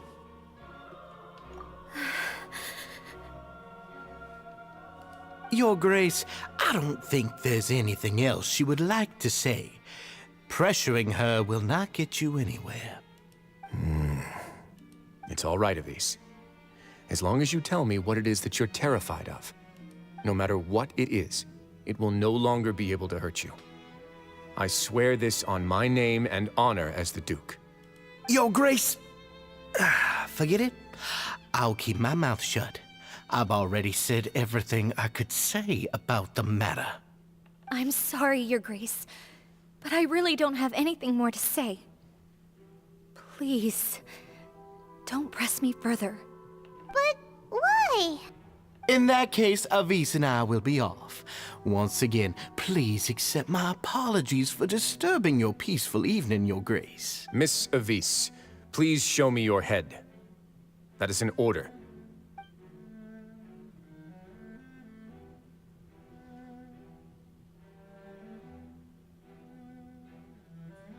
There's nothing there. Your Grace, I know you have long tired of my words, but please believe me when I say you've merely let your worries get to your head. The Society has never caused trouble for you or any of the guards at the fortress. We've spent all of our time working hard and trying to lead better lives. Why are you doing everything in your power to prove our guilt? What's wrong with the current state of affairs? I'll do anything for you, as long as you give me the word. Why are you so intent on getting rid of someone who's been unfalteringly loyal? Your words bore me. You know the consequences if I find you to be lying. Everything that I do for the Fortress of Meripede. But Your Grace is welcome to visit us any time to confirm the true intent of our activities. All right, Avis. Let's head back.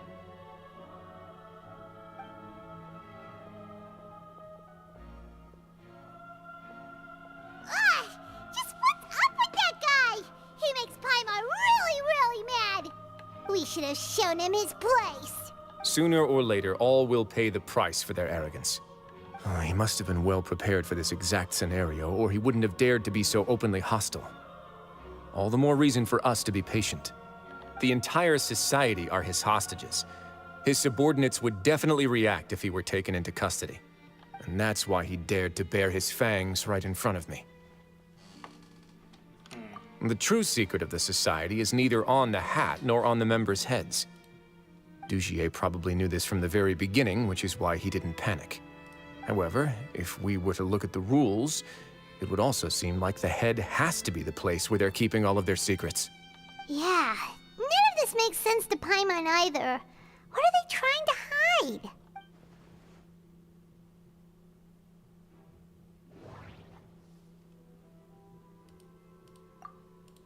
The hats are definitely being used to hide a secret. But there's nothing wrong with the hat.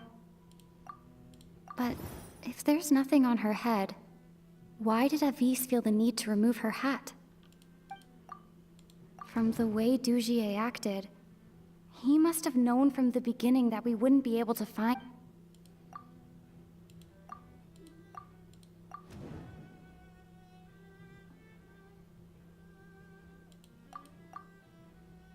The hats are definitely being used to hide a secret. But there's nothing wrong with... But if there's nothing on her head, Why did Avi... I have an idea, but... Huh? What is it? Tell Paimon about it! You mean this thing? So, she handed a key piece of evidence over to us without Dugier noticing. That would mean that Avis didn't stay silent out of fear. She stayed silent because she'd already given us what we needed. Let me take a look.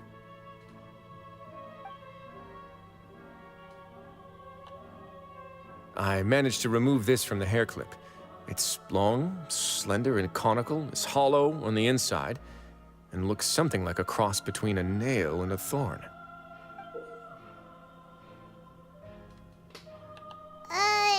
Paimon's lost again. Let's see. What if we do this? Hey, what are you doing? Wait. Some kind of dark liquid is leaking out of the gem. And some of it has been absorbed by this thorny-looking thing. You've probably heard before that water is filled with the strongest emotions of humanity. With that in mind, this liquid is probably a highly concentrated solution of fear. Oh, so that's why even touching it will make you remember unpleasant things. Dugier would be able to censure others. I can only imagine how it would feel to have this directly injected into your brain. The moment it hits you would be like being flooded with all the terrors you've ever experienced in your life. Agony, desolation, and an overwhelming sense of despair. No wonder they're all so terrified of it. So, was the hat meant to cover up their wounds? That might not even be all. Let's go get them right away. We can't let Dugier escape with all of the evidence.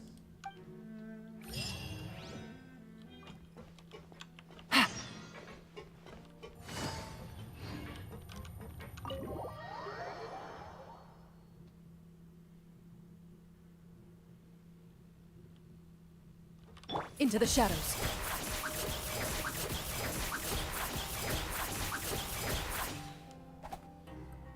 Your Grace, we have taken the Society members into custody. They all tried to flee just a little while ago, as if they had received some kind of order. We decided to forestall their plan, and were just about to send the word when you unexpectedly arrived. Great work, everyone.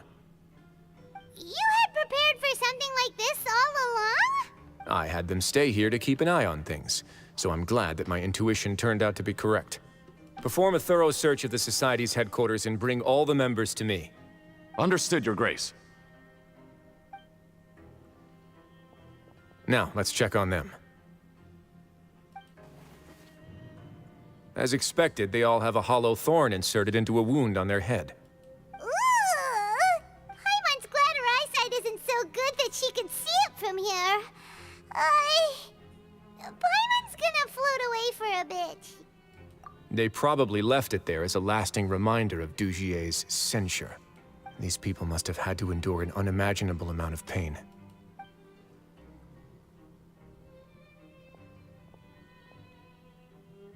Let's go check out the other areas, too.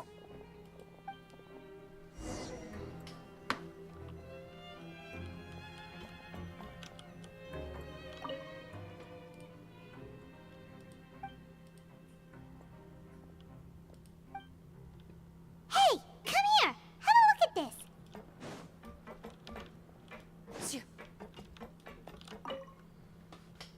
This is a book that Paimon found in a box next to the bookshelf. Its contents are exactly the same as this book on the shelf. The colors of the covers are completely different, though, and the names of the authors also don't match up.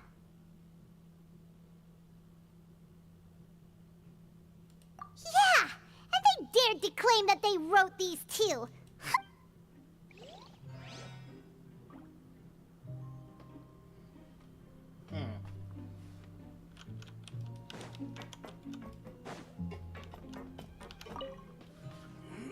Look at what I found.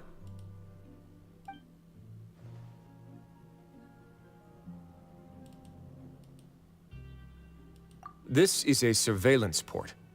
With this, Dugier would be able to remotely monitor everything that's happening at the gathering place. So even if Dugier's not there in person, he'll still always have eyes on the members. Indeed. It's easy to become lost and confused when you're given no instructions or any kind of script to follow. And if any action you take may be deemed a mistake, then perhaps it's better to do less, or to not do anything at all. Dugier has already tamed them to his will.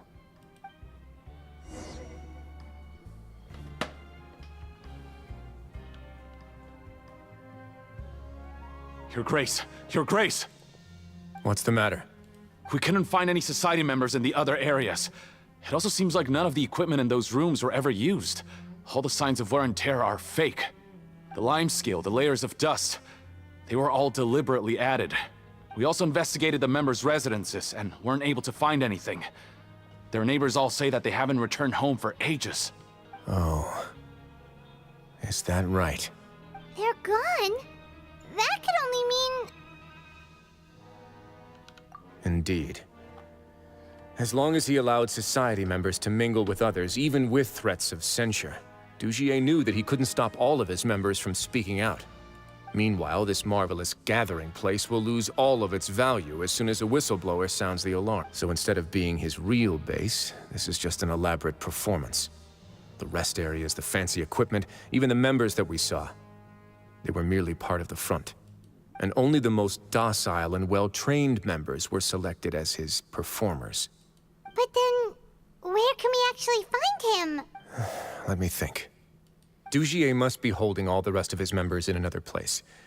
And if the overseer of my fortress guard has never alerted me to anything of the sort, he must be in Dugier's pocket. I'm of the same mind. Let's go. You two, follow me.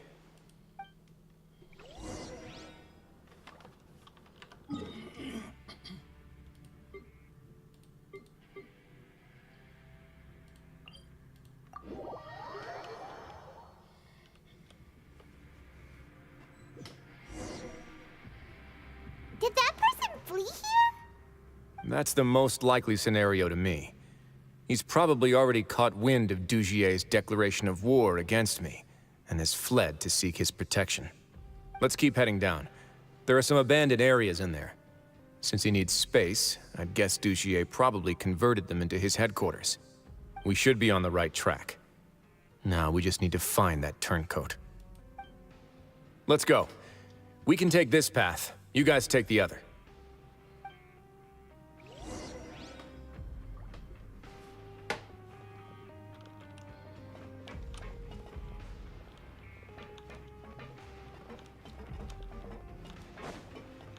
Alright, so we seem to be having a hyperpolar narcissist versus a Negatron narcissist.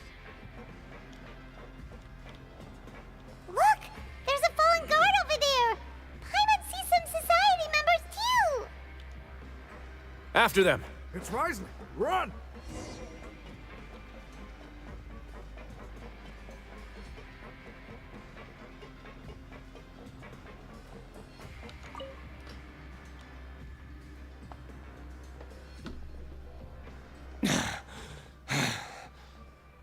Did Dugier send you?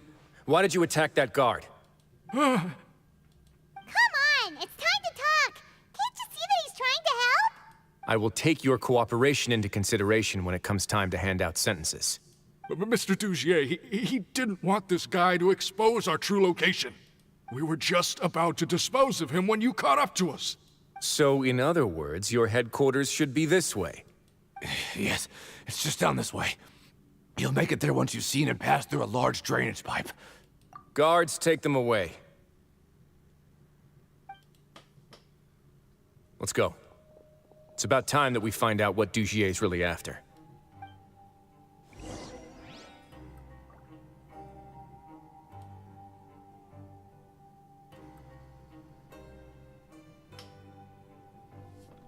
Alright.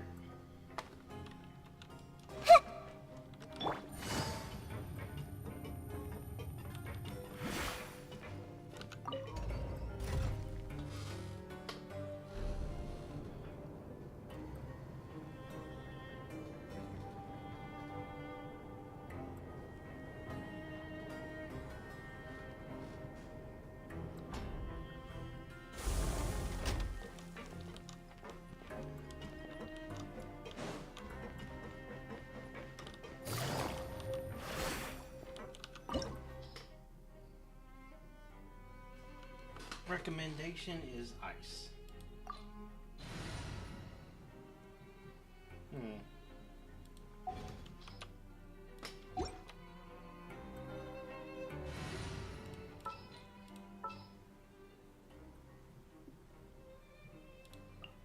Chivalry will never die. I applied for vacation. A lot easier with a few different identities.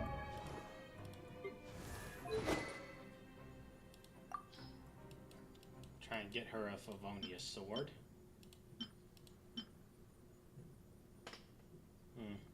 It's not leveled up, but that's something. To choose from. Need me to come?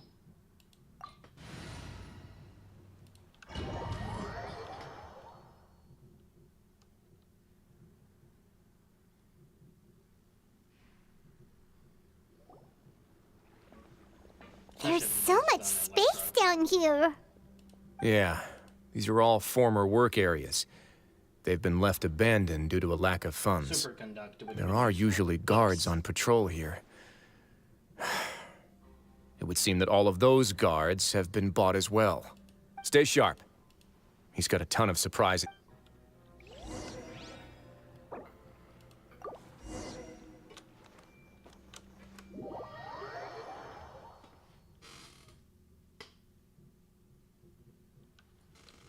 Alright, let's try this again.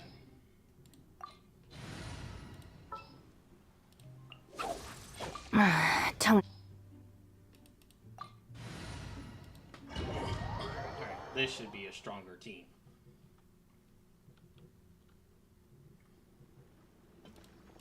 There's so much space down here. Yeah, these are all former work areas. They've been left abandoned due to a lack of funds. There are usually guards on patrol here. It would seem that all of those guards have been bought as well. Stay sharp. He's got a ton of surprises waiting for us, I'm sure.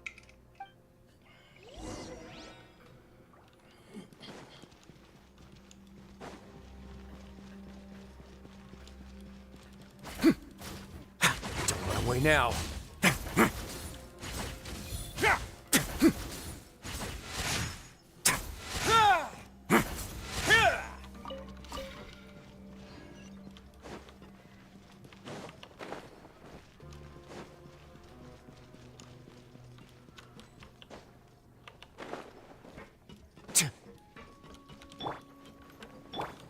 I see everything. Our bond is strong. Game's up. Fun's over. Not good. Let me weave you a verse. Let's begin. Hey!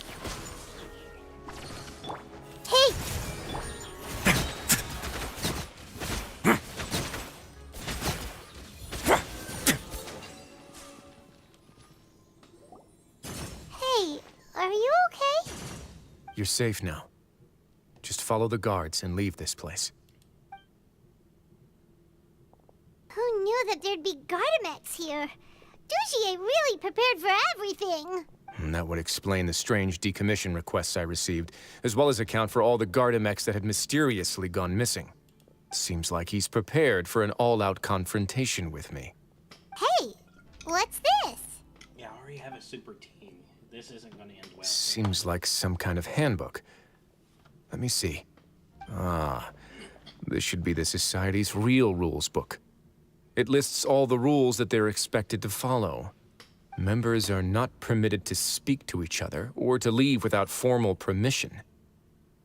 5 members shall form a group, and the whole group will be punished for any single member's wrongdoings. Anyone who reports a fellow member's misbehavior shall be rewarded with food and water. I see. So it's much as I expected.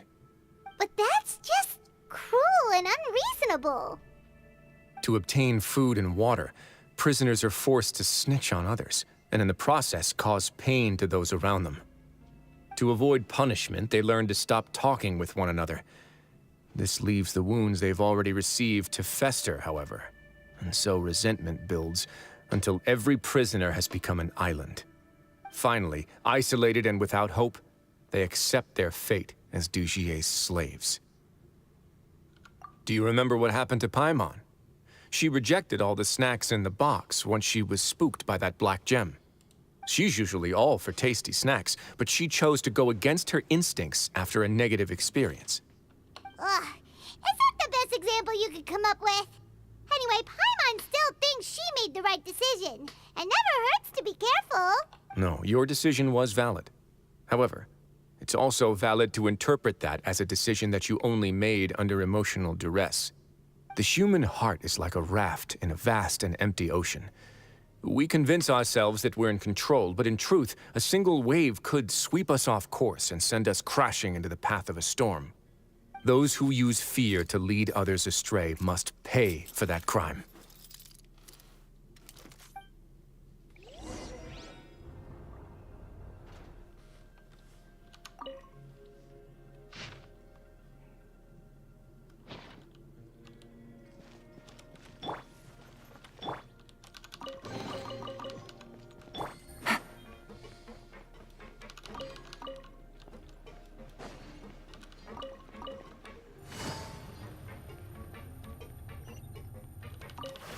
Wait, wasn't there a chest earlier?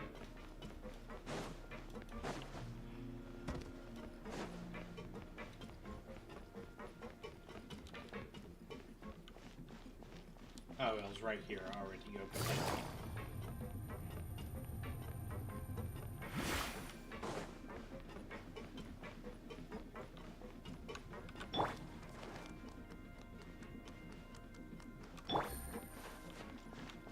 Take it easy.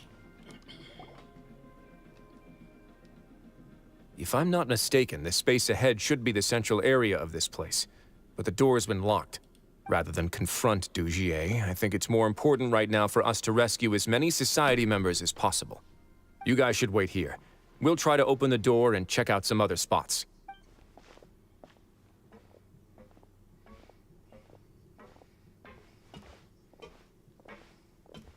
Open the door. Would we have to do something to this mechanism here?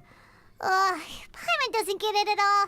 Forget it, Paimon's just gonna do some trial and error.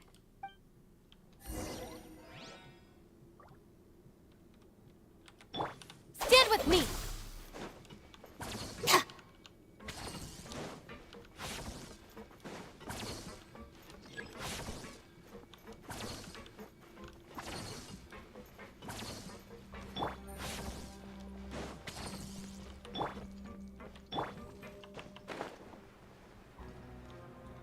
Oh, that's how. Whoa, it's turning! Is it because we touched this thing? Look, the other side's open! Let's go.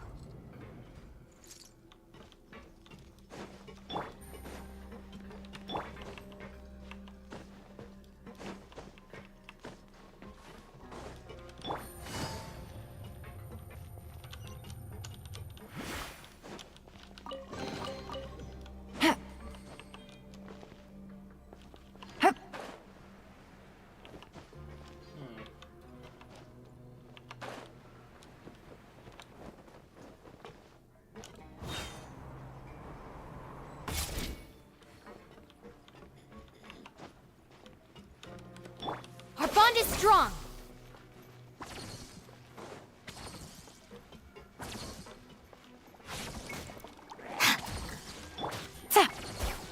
Take it easy.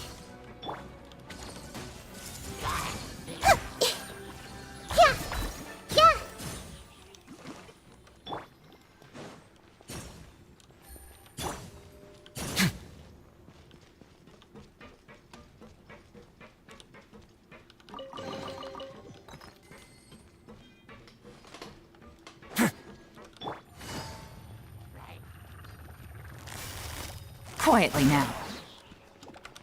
Everyone hold hands. Dissipate!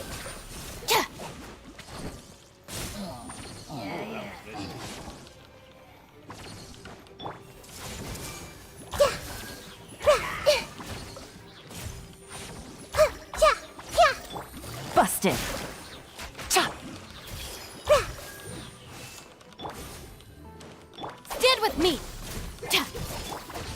brain outlines your fate. I'm just mostly playing to have fun instead of being quick about it.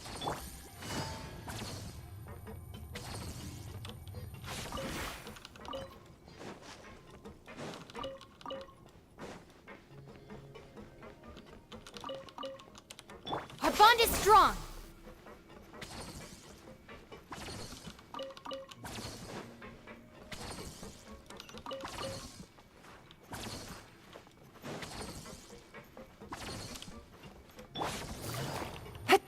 Oh, it's so high. We're not gonna have to climb all the way up, are we? Activate the mechanism in front of us first, just like before. Let's see if that changes anything.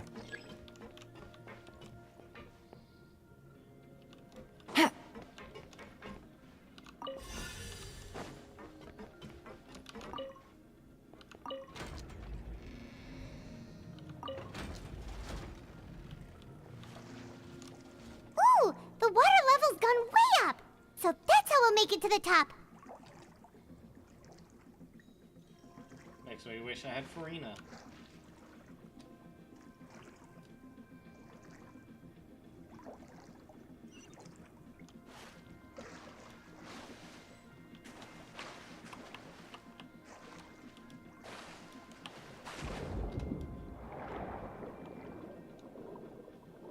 I forgot we could do this in Fontaine. Making stamina not an issue.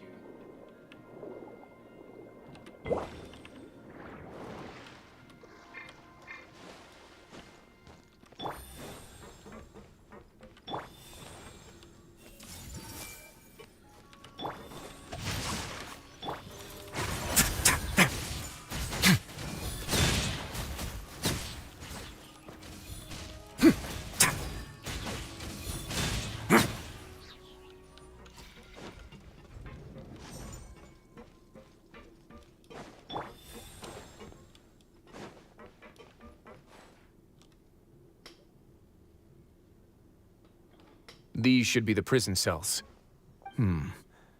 Lots of empty cells in here. Dugier's probably moved them elsewhere already. Let's still rescue the ones who got left behind, though. Every person counts.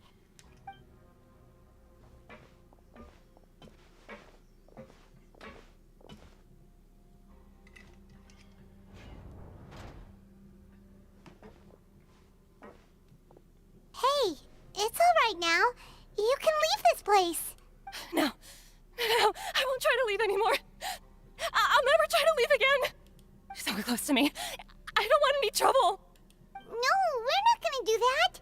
Please calm down. We're not bad people. We won't be able to get through to her right now. Not with the stress response in the way.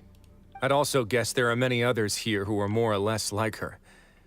Let's let the guards take care of them for now and keep pushing forward. All right. Let's search for an exit first. Take it easy.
The door's open. Huh. Maybe it's His Grace. I'll go take a look. I leave this area to you. Make sure to bring everyone out safe. Understood. And please take care as well, Your Grace. We'll return here right away and await your orders. Just focus on the tasks you've been given. I already have reliable help over here. Let's go back. We have unfinished business, do we not? That mechanism from the first room. Maybe we'll also need to hold it in place using the same device to open the door that leads to the central area. Don't forget to bring these. I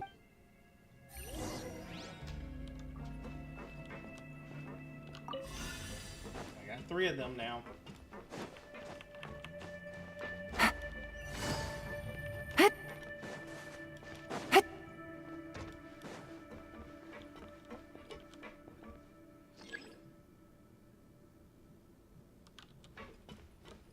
This is already facing the way I want.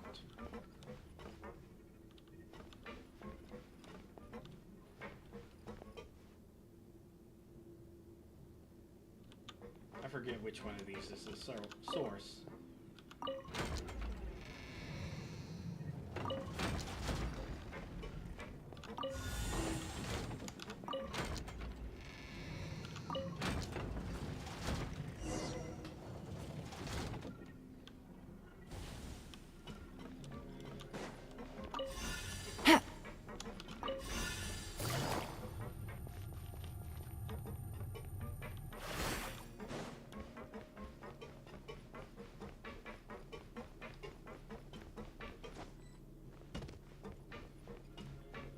That's disconcerting.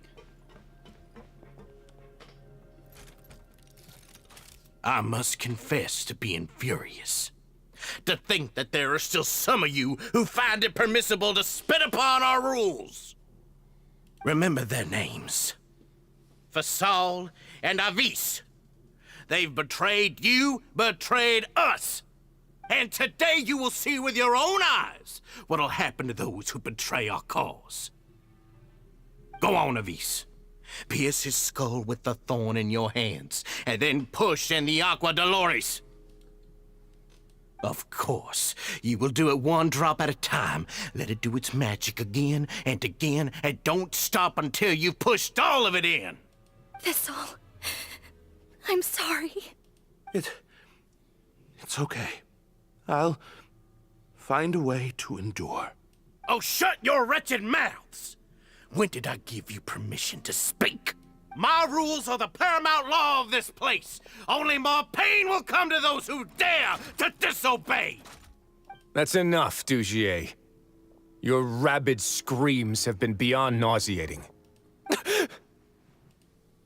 Is that His Grace? Oh, Risley. I knew you would come, but I didn't expect you to be so quick. Must you still refuse to let me be? Did I not spell everything out for you already? What's so blasphemous about sharing a slice of the cake with me when you've already got the entire fortress at your feet? It would seem that you can't see the difference between sharing and looting. And on top of that, look at your people. Are they not starving as you wolf down your cake? You. Stop acting all high and mighty like some hero of justice! He's not. Have you forgotten? Nobody in this blasted fortress is innocent. We are all irredeemable monsters who have destroyed something that others held dear. What's so wrong about punishing those who deserve to be punished? It's what they've always deserved. And please, are you really gonna tell me that you care about their lives and well-being when you just need a supply of labor to keep this place running? Is it that all you need to keep your cushy life?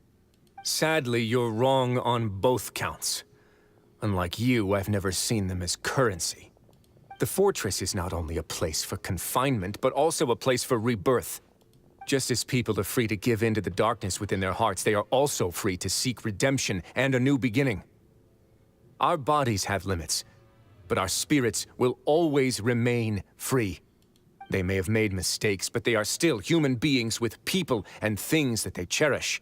And most importantly, They should always retain the freedom to choose their own path once they've reflected on their past misdeeds. But you're destroying their spirits with fear, taking their freedom away so that they'll become slaves who will never again feel or think. And you say that's what they've always deserved? You are nothing compared to them. He's really mad. Mm-hmm. You think me arrogant, Wriothesley. Well, I think you're too young and naive. You understand nothing of this world. Nobody actually sees this fortress as any kind of just a wonderful place. See it for what it is. A dumping ground of pain and misery, irredeemable now and irredeemable forever. No prisoner will listen to you out of gratitude of their hearts. The whip is the only way to make them obey. Had you been just one step slower, I would have already taken control of all the garden mechs in this place. Your vision gives you strength. But how long will it hold against these powerful constructs? You talk big, but in the end, you know nothing outside of power and control. In that case, let me give you a small taste of what real power looks like. Oh boy, you are going to be absolutely screwed. Here comes the catch. Quietly now. I see everything. Out of my way! I let my guard down. Witness the power.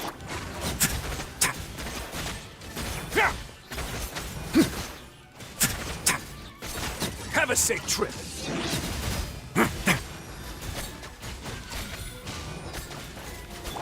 The Temple of Wisdom.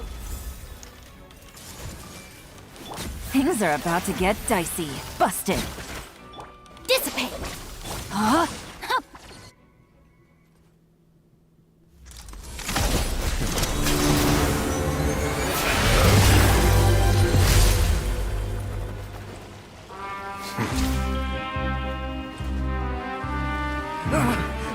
If you think fear can control everything, well then, terrify me.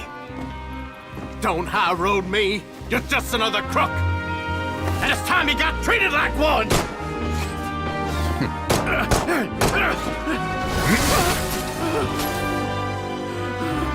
Okay, this is pretty cool.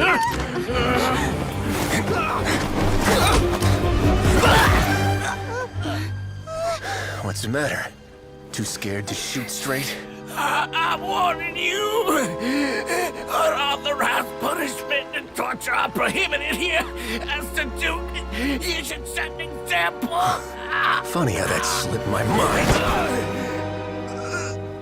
Well, from this point on, you can forget about that rule. The rules of the fortress are there to keep the likes of you in check. But if the Duke wants somebody dead, he needs no justification. Understood?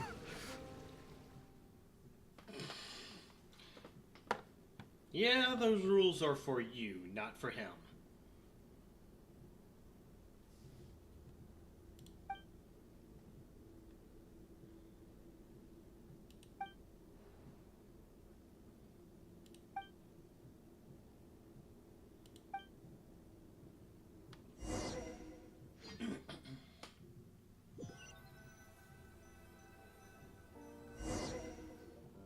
Sorry for taking so long. Did I keep you waiting? No, not at all. Paimon didn't know you were so considerate. If you ask me, I'd say I actually feel very helpless. There's no way that I could truly empathize with the fear that the members felt every day. I could comfort and compensate them all I want, but it might still not be enough to repair the damage that has been done. I have to take responsibility for it, as does the fortress. Yeah, it's the least that we could do. So, do you have a plan for how you're gonna deal with him yet? Oh, Dugier? I've already got an idea. For now, I think I'll do nothing. Huh? Why? I think it's a very fitting punishment for him to have to imagine the sorts of punishments that will soon be coming his way. He'll be left in the dark with regards to both the dates and the details of his punishment. Of course, that's not to say that I'll be letting him off scot-free. It's not often that I actually get the chance to be creative with my punishments. I'm going to talk to the members of the Society. He'll get a chance to experience everything that he's ever inflicted on them.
No, Lenny did the exact same thing in his quest.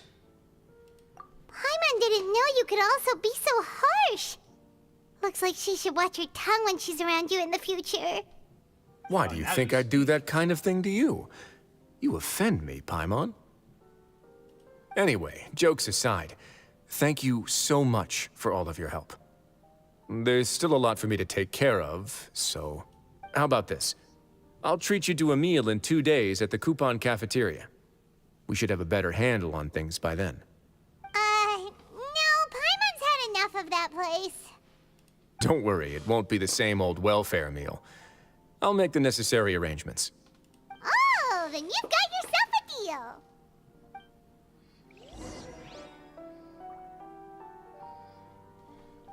$11 to $13.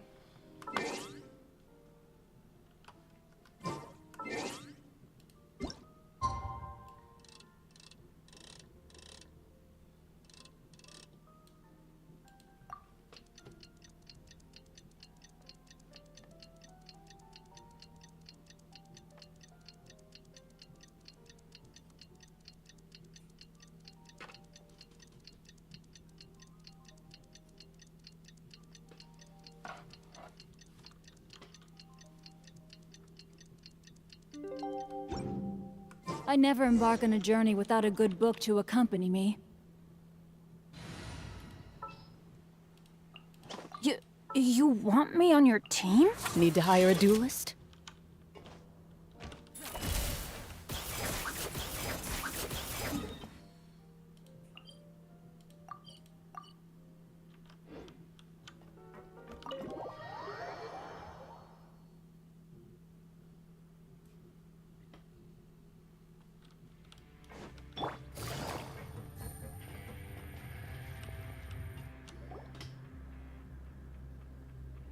Ah, you're here.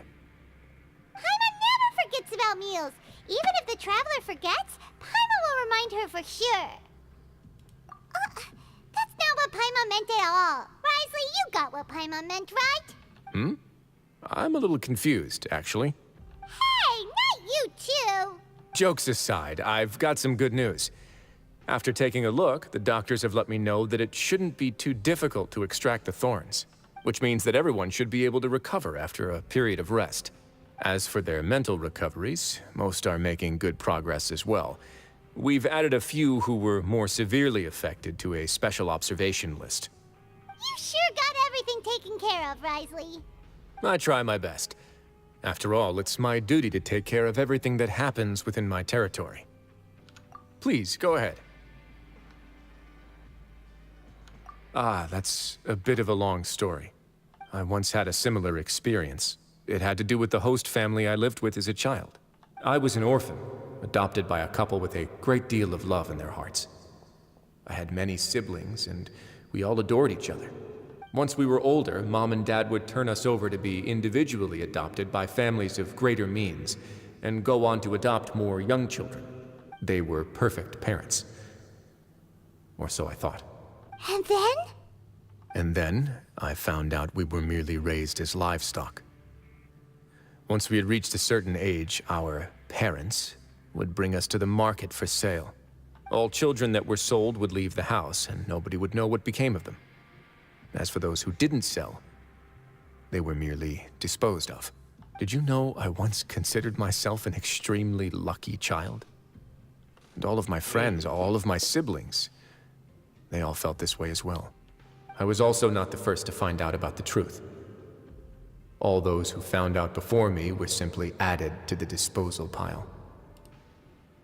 I could never shake the feeling of irony every time I juxtaposed their tragic ends against our parents' adoring smiles.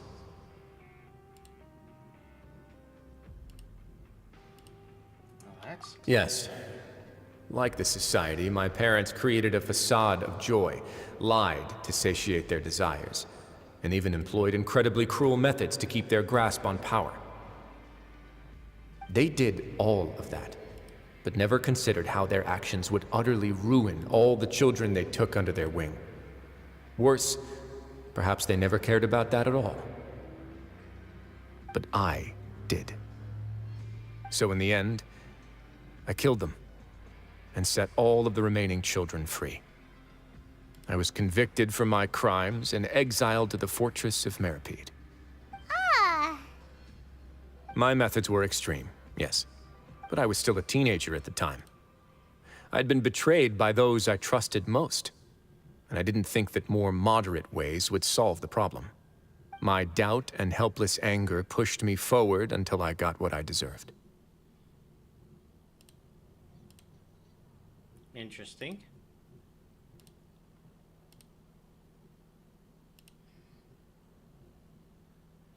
It's all right. You don't have to tell me what you think. I've already committed to this path, regardless of what anyone may say about it. The least I can do is to make sure that the same tragedy will not happen again in my new home. Sorry to disturb you, everyone. Oh, it's Avis and Fasol. Are you two feeling better yet? It was all because you arrived in time. I managed to escape unscathed. We came here on impulse today, because we were hoping that you'd be able to lend us a hand, Your Grace. Please, go on right ahead. I'll do my best to help. Within reason, of course. It's...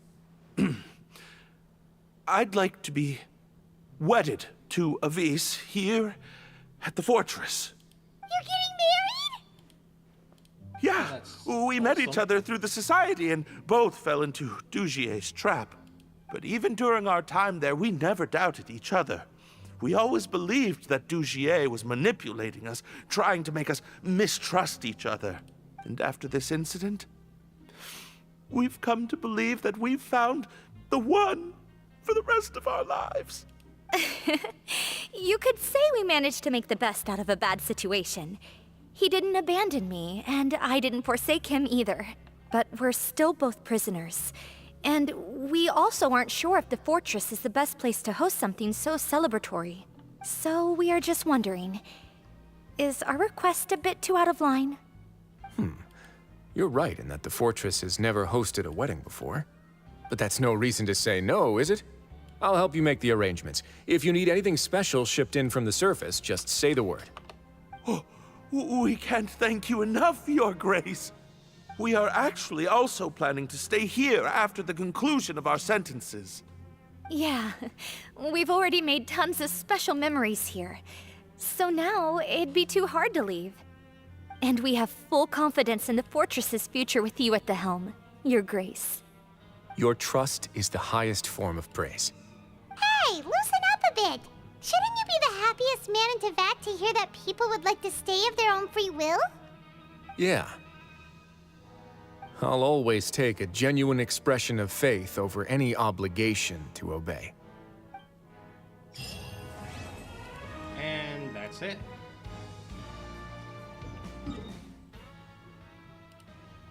I'm just gonna stop the stream instantly. Actually, I should talk to him once.